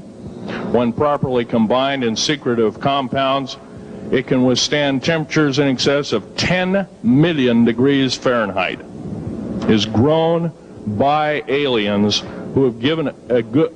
The other side of the alien question is, some of these aliens have broken off from their mainstream and said, we're not getting a fair shake, and so this is what happens. And I'm talking about the alien grays. Some of them broken away. They're talk about not being popular. This particular piece of metal is an amazing piece of technology. It's capable of being grown in 15 different crystal systems. Now, I'm a geologist, and I, prior to 15 or 20 years ago, knew of only 6 crystal systems. There's actually 15, if you count all the alien metals. Now, this is only element 140. If you look at the local periodic table in your local library, it says 104. Somewhere down the line, we've been lied to, we've been cheated. What we have to do is we have to literally ask for the truth. If we cannot ask for the truth, we must demand the truth. We must take it before courts of law in common law systems, and we must demand it. If we cannot do this, our founding fathers told us the only thing left is to overthrow, to get the parasites out. I don't advocate overthrow, but it does look like this may be the only alternative. Now, I'm going to casually mention to you something that's very scary indeed, and tell you what the alien agenda is. And it's going to sound very familiar. The alien agenda is the complete takeover of this planet, the killing off of 5/6 to 7/8 of the world's population by the year 2029. U.S. military has known about this for 45 years. They've told no one. As far as I know, I'm the only person standing before a crowd talking about the alien agenda, secretively. Okay. Back in 1954, I'll give you a quick overview. There was the created 1954 treaty where Eisenhower signed a pact with the known alien species of the time. There were 3 at the time. And said that we're going to deal in high technology, but you can take a few head of cattle and a few human beings and you can experiment on them. It's unthinkable. It's stuff straight out of the Nazi death camps, and I'm kidding you not, it's plain BS, and it's got to stop. Now, the created 1954 treaty had been violated. After the great firefight, the alien-human war, I am the only living survivor talking about it worldwide at all. Only one. The other 2 are in nursing homes in Canada, and the Canadian government refuses to allow any U.S. people, including myself, to talk to them because they are afraid of kidnap. Probably the reason I got shot to pieces and 11 attempts on my life is I am a direct threat to the entire system. The New World Order, the alien agenda is one and the same. It's world takeover and the decimation of the population of this planet. Now, I'm going to tell you something a little bit different about the alien species. The bad news ones, there are 9 races of alien populations. To look at a human being as a bag of food. They're not cannibals. They don't eat the flesh and the bones and all that kind of stuff. They use the glandular secretions of animals and human beings as a mixture of the vitamins for their food. They get high off of our adrenal gland substances called adrenochrome. It's something like cocaine to them. Now, what can we do about it? Right now, if we do nothing, we can do nothing about it, and it will continue to go on. Basically, we'll be led in the dark, and you'll keep seeing more and more people disappear. Right now, there's 100,000 children totally unaccountable through FBI archives, cannot be traced anywhere. They haven't been murdered. Nobody's ever seen them. I think they're hauled underneath in some of these bases, and they are summarily done away with, and they are literally eaten. Now, that is a scary thing indeed. And I'm not asking you to believe me in toto. I am asking you to seriously do enough homework that you can go out in through the public record, through the congressional records, find out who's voting for what, and go from there. Do your own program. Do your own agenda, and do your own speaking out. And if enough of us do this, there is some saving grace. However, we don't have a whole heap of time left. Technological governments on this planet are raping the planet. We're going to run out of everything that we need. They're going to pollute everything in sight in the better part of 20 years. Now, I know you've heard some poppycock stories. Oh, we're going to run out of coal. We're going to run out of gasoline. We're going to run out of this, that, and the other. And 25 and 30 years ago, you heard all this hogwash. Well, don't believe it. Basically, anything you read in a paper, you should take with a grain of salt. Start reading on what is missing out of the article. Ask yourself, what's missing in this article that I should know? Maybe that's the truth. Fill in the blank spots, so to speak. White copy is only one leg of the triangle. There are 2 other legs, 2 other pieces of the puzzle. What we have to do as a group of people, concerned people at that, and this group seems to be quite that, is we have to assert ourselves in a way that we've never thought possible. Now, I'm not asking you to do what I'm doing. I'm telling you, what I'm doing is very important. Every one of you is equally important. You wouldn't be in this room otherwise. You know, all these other people out here that didn't come to the lecture, they really don't want to hear it. Yesterday I heard a fellow who says, I'm sorry to say I belong to this military organization, that militant organization. I don't believe in the alien question. There's no proof of it. And so I show him an artifact, and he says, well, that's nice, but that could be lead. Well, I happen to know this isn't lead. It scratches diamond, and it's harder than that. There's a sapphire that I found. When we blew a mountain apart, all these sapphires fell out. And sapphire has a hardness of 9 right next to the hardness of a diamond. This thing scratches the heck out of it. Let's tear it apart. I'll tell you something. This technology is fine and dandy. At the risk of the human race, at the risk of one human life, it is totally worthless. We have to... The one beautiful thing about the United States of America is we value a human person's life. The minute we lose it, we are dead meat. It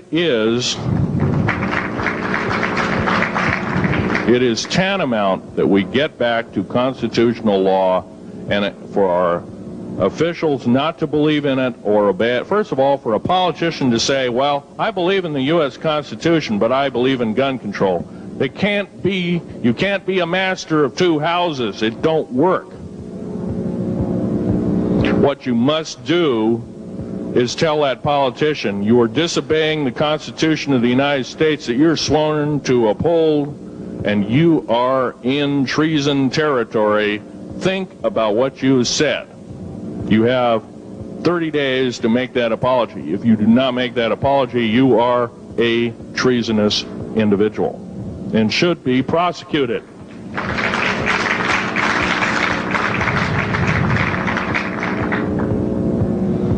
Now, there's a few other things I want to run by you, and they're kind of in rapid fire order. Area 51 is only one base, one of the 131 bases. Of these 131 bases, I call Area 51 a mega base. It's got more than one base in it. It's Tonopah Test Range, Area 51, S2, S4, Groom Lake, and a host of others. Now, these mega bases are gobbling up our gross national product. Right now we're spending 28% of the gross national product on building underground bases solely. That doesn't count for the defense budget. That doesn't count for the spare parts budget. Doesn't count for any of that at all. And the black budget is dead wrong. It sidesteps the United States Congress and its Constitution of its people and says you're a bunch of morons, you don't need to know. Well, a need-to-know basis is an executive order written during the Eisenhower era right after the Greada 1954 treaty and is treasonous and illegal in this country and should be overturned and abolished.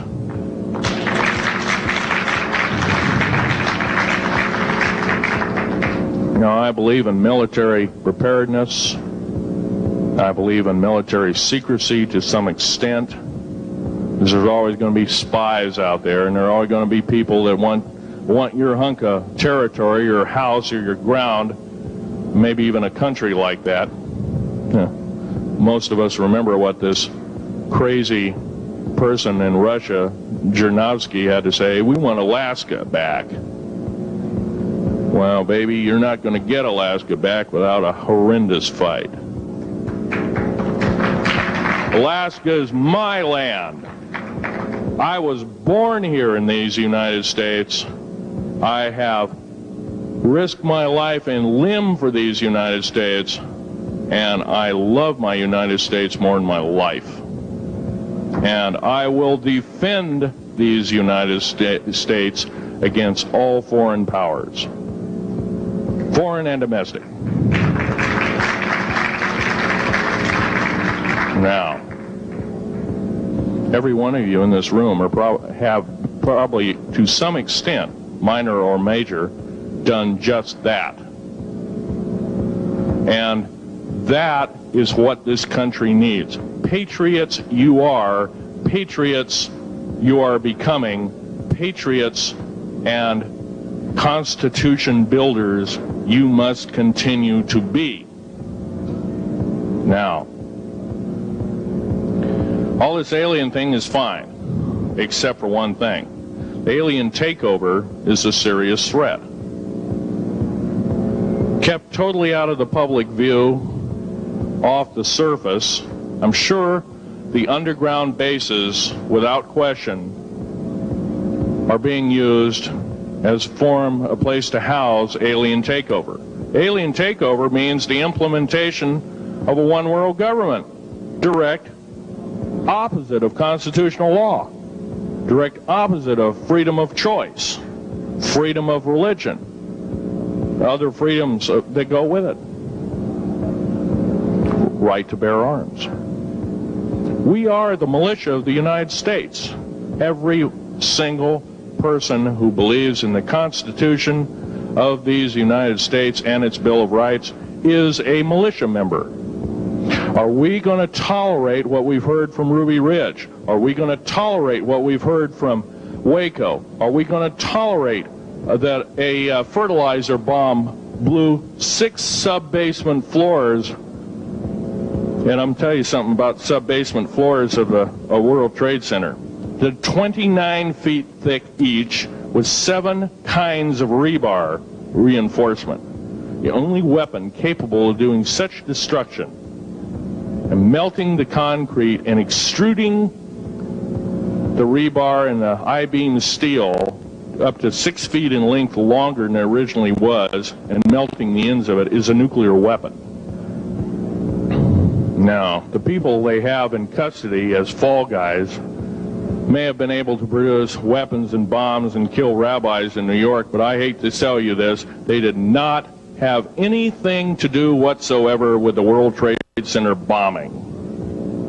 The only thing used was a construction nuclear weapon. It was housed at Mather Air Force Base, the only place such things are kept. Incidentally, about Mather Air Force Base in Oklahoma City, Mather Air Force Base trucks were seen 2 weeks before the Alfred P. Murrah building got blown to pieces. Strange. I don't believe in coincidences. They're non sequitur. They cannot be proven mathematically, etc., etc. So they don't exist. However, Oklahoma City bombing, a fertilizer and a fuel oil bomb, give me a break, folks.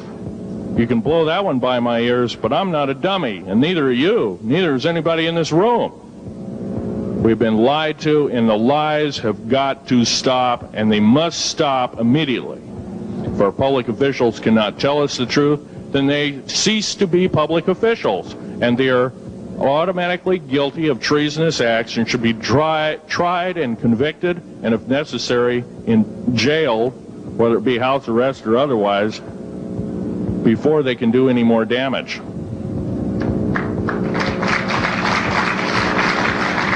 Janet Reno. Janet Reno is a confirmed lesbian. She got out in front of public TV and said so. Janet Reno cheated her way through law school. It's provable. It's on the congressional record. It's also in question. It's on the law school that she graduated from. Her record is not spotless. There are thousands, there are tens of thousands of fine police women that could have done an exemplary job in a similar aspect.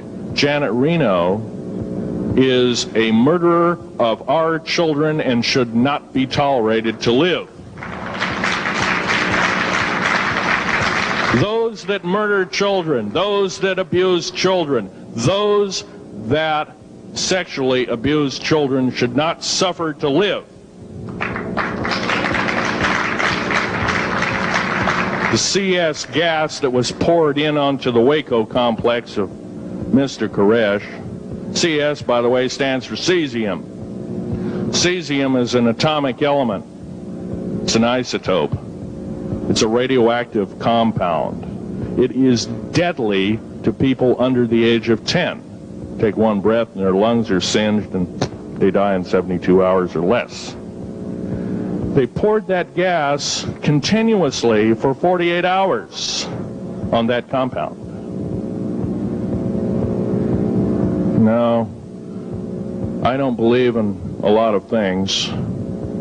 I don't believe anybody is that wicked that you have to kill them 100-fold over after they're dead. But this is the mentality of the people now ruling as kings and queens over us, and it must stop. If we allow another election to go by with the same ilk in the White House, we have only ourselves to blame. Now, this room isn't going to change the outcome of an election. I personally believe, I don't believe there's going to be another election. I believe martial law is going to hit this country before that happens, the way things are going.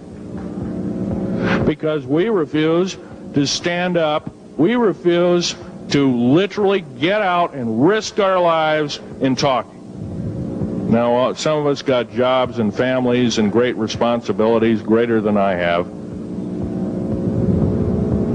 And I agree, that's tough. It's very hard. I cannot sympathize with you because I'm not in your situation. But I have a young family. I have an ex-wife and child. Defense Intelligence Agency goons tried to kidnap my daughter not too long ago. My ex-wife working in the state government services in Oregon, picked up her .22 handgun, shoved it in the back of the neck of this one person. Give me my daughter back. If I don't, I pull the trigger. Gave the daughter back. Good choice. Now, the remark that my ex-wife had to say to this individual was, if I ever see you again in any way, shape, or form, I will kill you on sight.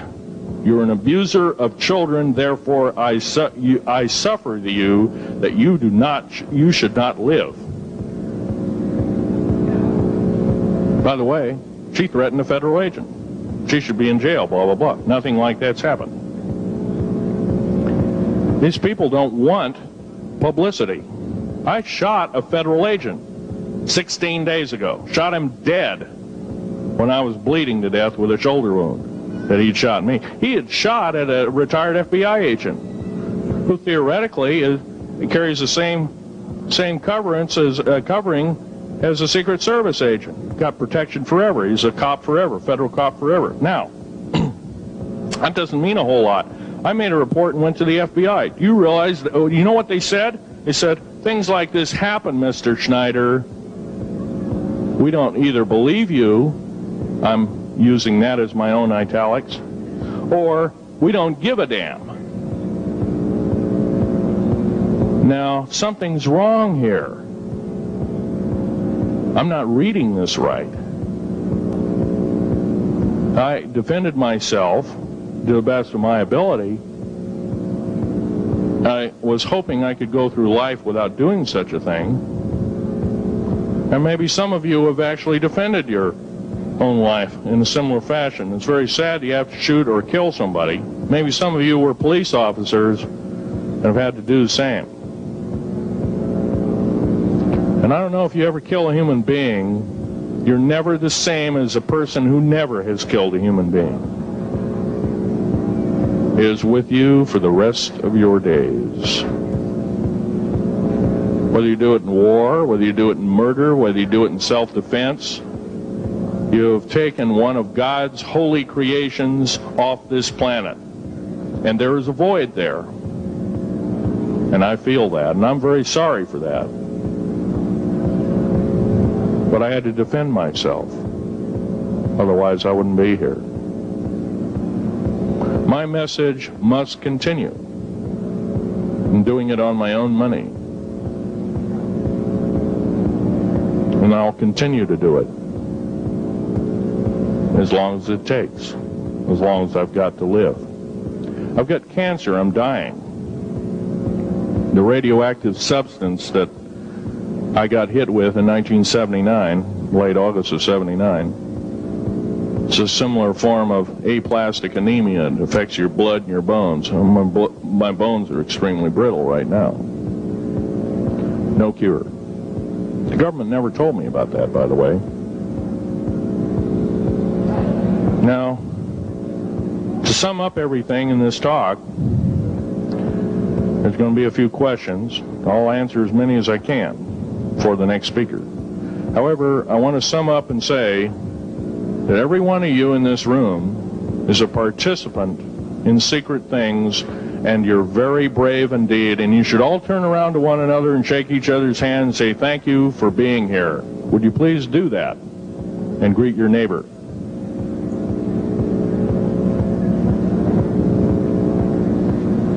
Now, this is the way the world should be. There wouldn't be any wars.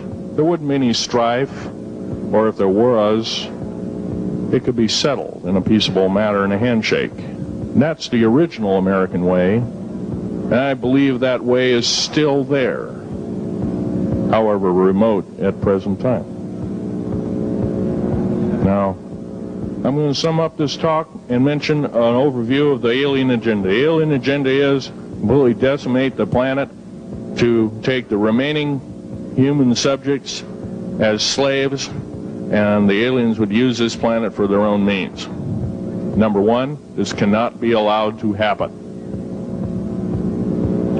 The world takeover plans of the New World Order, a direct carbon copy blueprint from Adolf Hitler's routine of 1933 to 1938 must not be allowed to happen. That includes the name the New World Order. That was purposely used, folks, because most of us have been lazy. We have not read our history, and I'm talking to you because I'm one of them. We have not read our history books. Things have been omitted. Throw out basically what you've learned. I'm not asking you to believe me. I'm asking you to re-educate each one of yourselves and ask the unexpected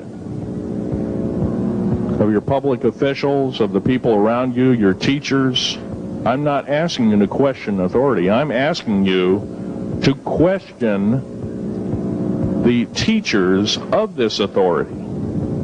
Is this right? Is this law correct? If a law, one of the best statements to ever come out of the mouth of any human being, believe it or not, was, I think, by an incredible black man, the name of not Jesse Jackson, but it was Martin Luther King, excuse me, said, an injustice anywhere is a threat to justice everywhere. That should be a motto that we live by. Not so much for the man who said the motto, but I'm sure George Washington said something similar, who said, an uninformed populace is a populace in slavery.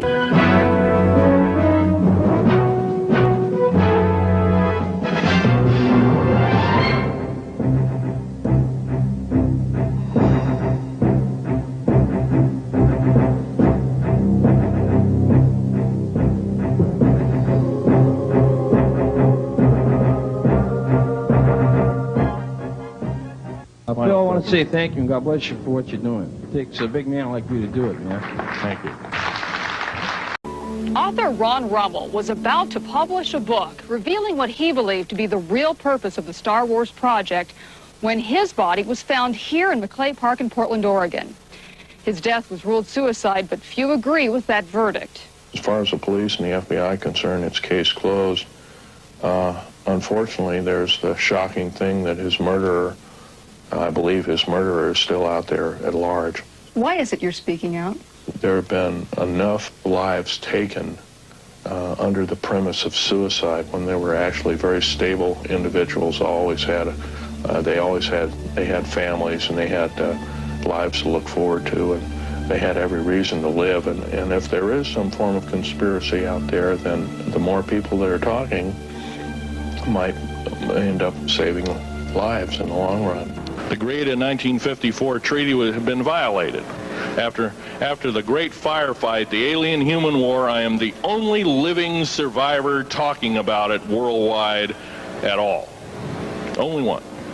The other two are in nursing homes in Canada, and the Canadian government refuses to allow any U.S. people, including myself, to talk to them because they are afraid of kidnap. Probably the reason I got shot to pieces and 11 attempts on my life is I am a direct threat. In my hand here, I have a piece of what's called corbamide. It's the heaviest element in the world. Element 140. This piece of material weighs 15 ounces. It's 3.5 times the weight of uranium. It cannot be made to emit gamma rays. After Roswell debacle, our military got before the U.S. Senate. They were hauled before the U.S. Senate and says, what's going on here? Well, we didn't know anything about discs until this happened. It flopped in our backyard. Total lie. They lied to the U.S. Senate. They should have been prosecuted as traitors. Anybody lying to a United States Senator or House of Representative, any Senator or House of Representative person, President of the United States, Vice President, any cabinet member lying to the American public is a traitor and should be dealt with in an appropriate fashion. Is we have to literally ask for the truth. If we cannot ask for the truth, we must demand the truth. We must take it before courts of law and common law systems, and we must demand it. If we cannot do this, our founding fathers told us the only thing left is to overthrow, to get the parasites out. I don't advocate overthrow, but it does look like this may be the only alternative. But over 140,000 pages of information on the New World Order, 140,000 inches into the world net is now in the hands of 157. When you go on town line, yes, we'll take anything and everything to get the word out, period. 6.5 hours to watch it. Up to 5 saucers at a distance of about 5 miles from us. Out on the desert floor, in a place where everybody else watches. I can tell you for a fact. Our first sighting occurred right about 5, a little bit after 5 o'clock. Around 45 minutes after sunset. I know that you just told me. Yes. Oh. Did we see something you won't Well, I won't. I'll tell you, it's great. I'm telling you. We saw that first saucer, and then we saw 2 other ones take into the formation.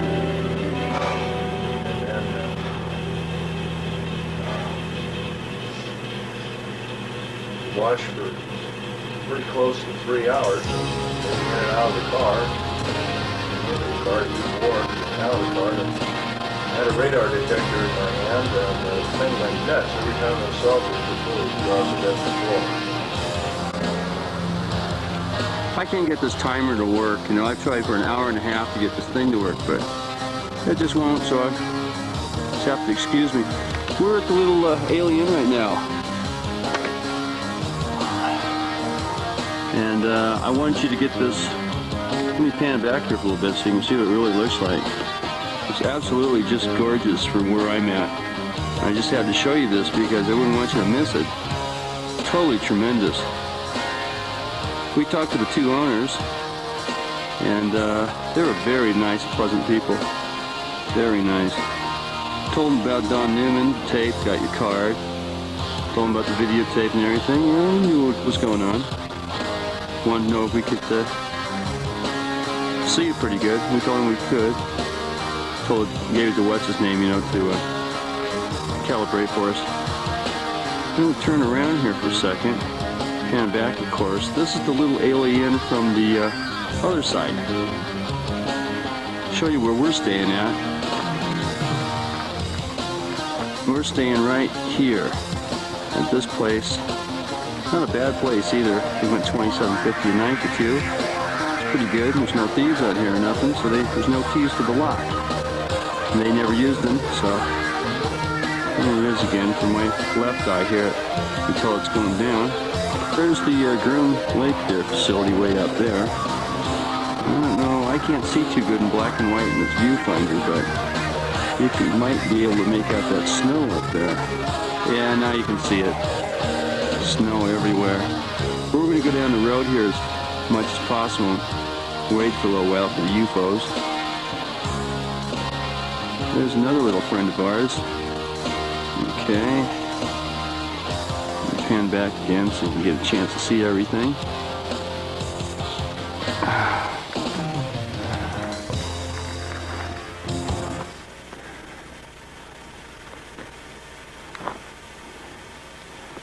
There's another friend of ours. Okay, I'm going to cut off about here. You saw it moving, didn't you? Yeah, sure did. It did a dog leg to the left, then it did an about face straight up, and then it did a dog leg to the left, I mean to the right. I get really close on this bastard. He gets real strange on me. It's totally fucking round, Phil. Well, I'm going to take a bead on him right now. Yeah, get the binocs out, quick. Yeah, I got it. Sitting right on the rod. This is it, dudes. This is what we came to see. I got both my eyes open. I saw the dude move. Is he? Yeah. Okay, Phil's got the binoculars on him. He says it's a disc. Now I'm going to get an extreme close-up on him. That's it, an extreme close-up. Take a look. No, I'm filming. You look. I don't want to break. Right at us. What? Yeah, he's right at us. He's probably 8 or 9 miles distant. No. Now, when I get back a little bit, you can see this is the Groom Dry Lake area on the other side of those mountains. Phil, look around the road, see if there's anyone watching us. Right over here, going real slow. You better fucking believe it. He's doing about 10 or 15 miles an hour. There he is. Let me get my radar out.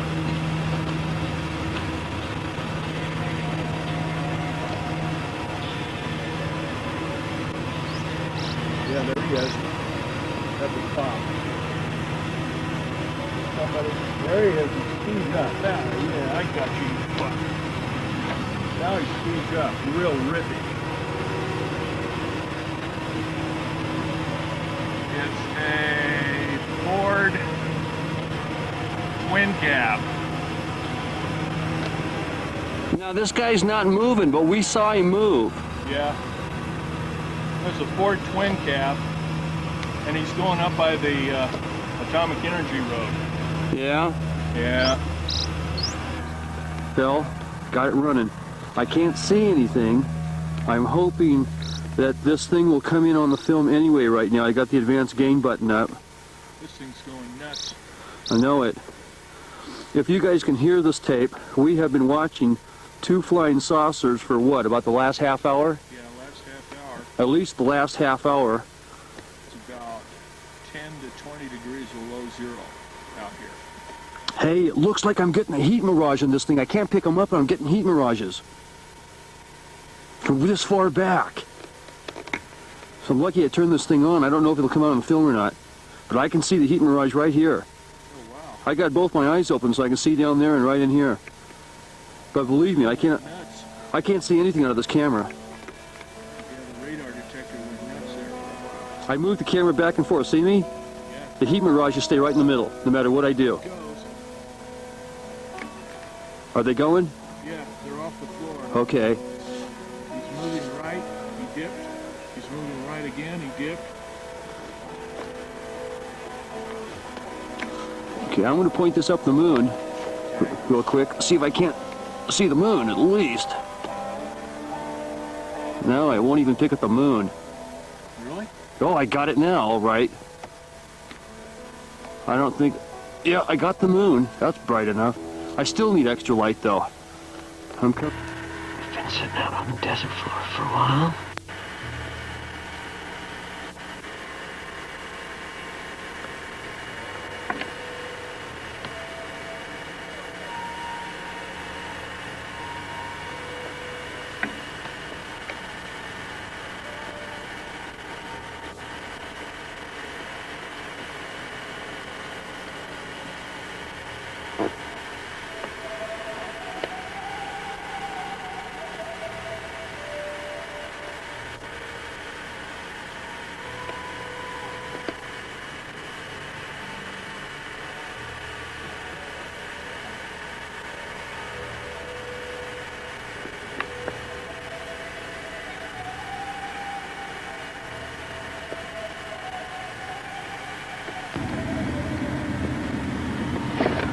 I'm just trying to aim this by eye.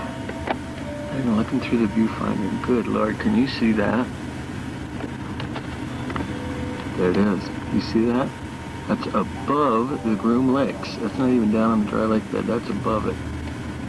Sucker just picked up and took off, and he's moving.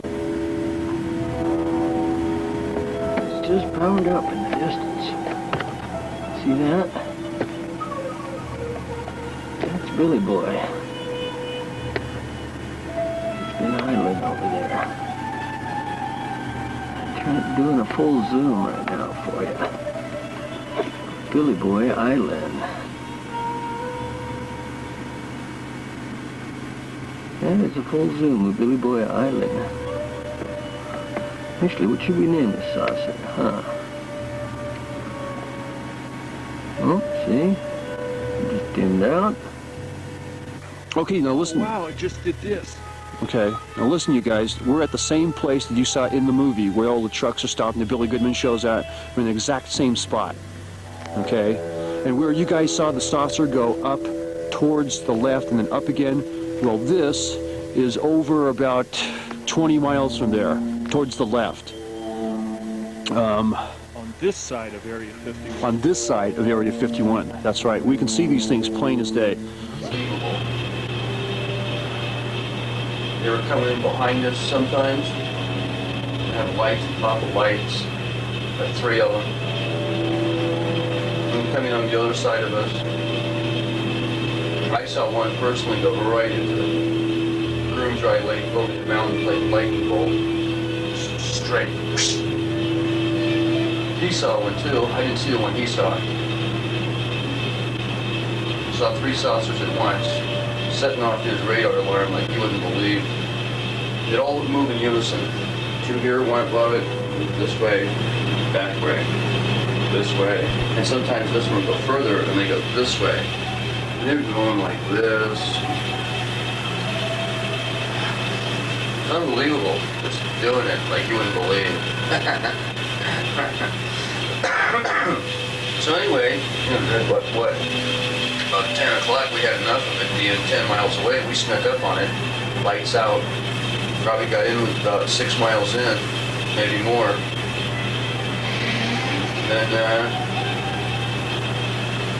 Then that security thing that Jay came up after us.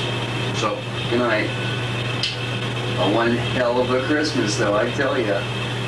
After seeing this stuff tonight, I got no doubts whatsoever. These guys got ARVs out here, and they're testing saucers. Well, I saw it tonight with saucers. There's no airplane crap about it. Airplanes can't go zip, zip, you know, up and down. I'd say maybe 100 Some of them are saucer shaped now. Some while ago I was up in Virginia City, and these saucer shaped clouds come over the mountain, over your head, and then they completely fizzle out. They're called lenticular or lens-shaped clouds. And some of them are natural phenomena, others are not natural phenomena. Because the ones you'll see over non-mountain areas. Well, this was in Jack Bell was one of the local. He's an Air Force weatherman. Any of the times you ever see these cookie-shaped clouds or these UFO-shaped clouds over the city, probably got a UFO. Well, this one was so perfectly, I'd say it was maybe 100 feet diameter and maybe 25, 30 feet high. Mm-hmm. But it just perfectly round. Yeah. And just shaped like a pillbox. Yeah. Just perfectly round. Yeah. It's amazing. If it was over or flat, it was most likely manufactured. With something inside of it. Have you seen the one that Gary Schultz took out over where you were sitting last night? No. I'll show you that. This guy from Battle Mountain promised me that he would send me I'm going to buy one of your hats. Oh. This is an actual 35 millimeter photo up here. And the only reference, did you see the ranch house over in the next bed with the lights on last? No, we didn't go that far. Well, this little horseshoe, well, you can see it from black. That's a lot of silver lead and every fool we can go, you know. There's some inside of Area 51. Saw an old map one time that says black metal lines. What the heck would be black? That was probably just the name of the.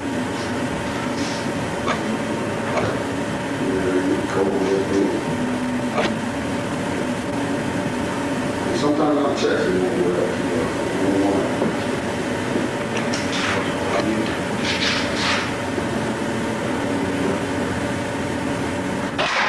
Scrooge McDuck too. Place on Earth. Something's going on behind these maps. just right over the mountain there before you well, Have an ominous feeling. Just miles from Las Vegas, but light years away, the Nevada test is an installation so vast, so endless, it's like a whole desert city unto itself. And this is merely the surface. Area 51 is still the target of Soviet reconnaissance. But electrophysicist Bob Lazar says he knows the real truth about what's inside this forbidden city. So it was real obvious what was in the hangar. You can see about 3/4 of the edge of the craft. It was a typical flying saucer. It's, I'd say typical, anything you see in a cartoon. According to Lazar, the United States Navy has possession of 9 alien spaceships, one of which Lazar was assigned to analyze at Area 51. Human hands did not put this together. The technology was far beyond anything that we had. Just the reaction power source alone put out a tremendous amount of power. The fuel, the reactor used is a super heavy element. It's 115 on the periodic chart. There again, that's another material that we can't even synthesize on it, much less find naturally. It's like everything good. 10 years ago, this same stretch of Area 51 was the secret developmental site of the stealth fighter and bomber, as well as ground zero for countless nuclear tests. Many researchers say if the government had a UFO to hide, they could certainly hide it here. I believe beyond any shadow of a doubt that yes, these are alien spacecraft. There's no doubt in my mind. But Lazar couldn't keep his secrets too long.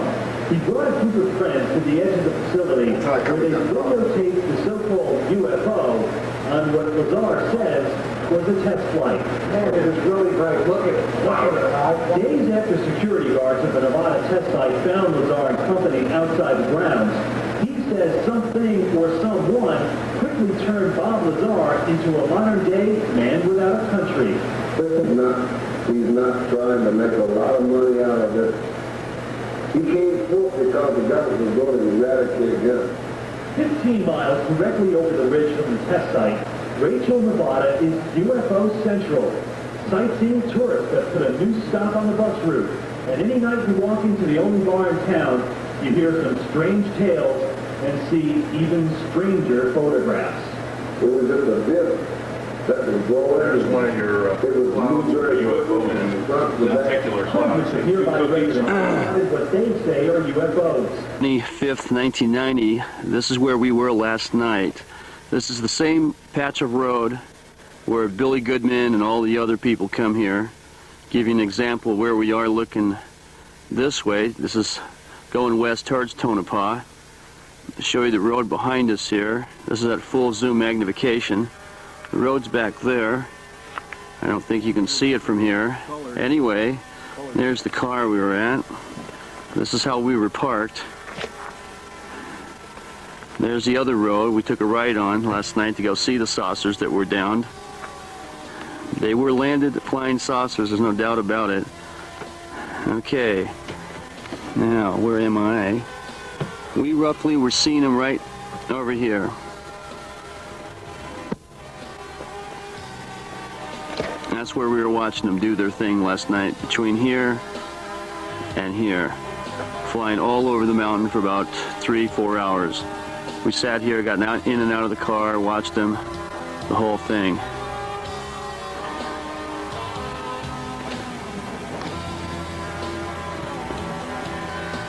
Yeah. Okay. So this is it. This is it. Somewhere on the other side of those hills right there, and I get you a close-up of this, is probably S4. That's where they were testing, right in there. Give you a good idea of where it's at. And man, I'm telling you, they tested something fierce. Okay, I'm shutting it off now. This is down last night with the lights off, about 10:15, 10:30. Catch those two grounded saucers. Give you an idea here. It's a little bumpy. I'm going to shut this thing off, but you get a general idea. We had to have our lights off all the way down.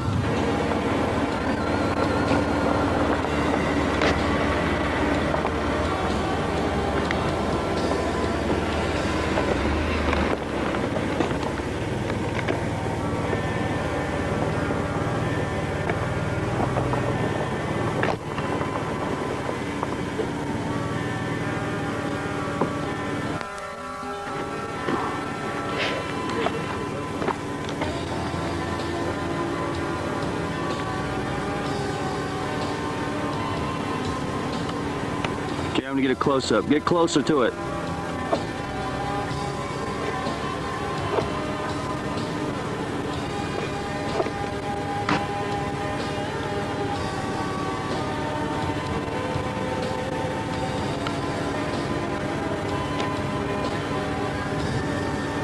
And there's those guys probably looking at us right now, checking us out. I'm going to scan around here to show you just how desolate this place is. It is pretty desolate. Nothing. I mean, there's just nothing here. Wait, scout off these other peaks.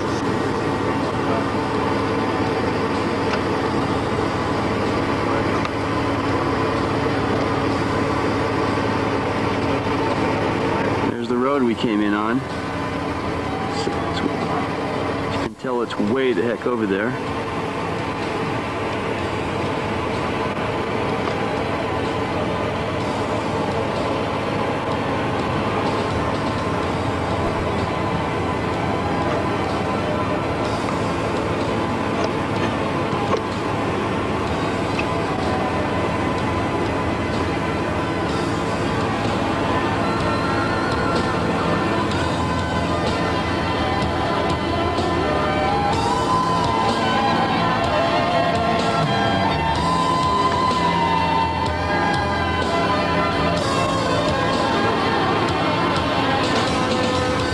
And then again back to the road again.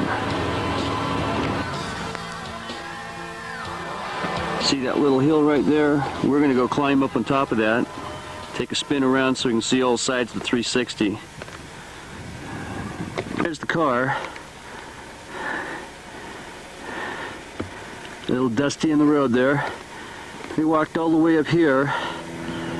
It's cold. It's windy. And when we get up here, how do you think we find? Some rock markers. As you can tell, no, we didn't find those binoculars. They're just there the whole time. Yeah. Okay, here's this fireplace we found up here. Middle of nowhere. I'd like to take a look inside there. Nothing. I'm standing on some level ground here, so I'll turn around and give you a quick view of everything. Like I said, we're in the middle of nowhere. In the middle of nowhere. There's the road up there, when we came in at. There's the road right there, leading from Alamo, Las Vegas there. And we were right out in the middle of there watching, right last night. And right behind me right now is where we saw the flying saucers last night. And believe me, we saw them. No doubt neither one of our minds what we saw.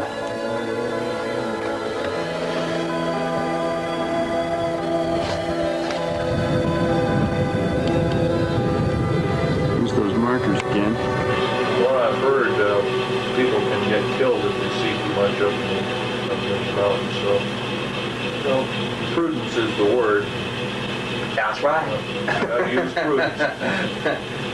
So, you know, and anyway, I was getting cold. It's 20 below zero out there, for God's sake. So, all I have to say, it's just been an amazing Christmas present. That's all I can say. Merry Christmas to you all, folks.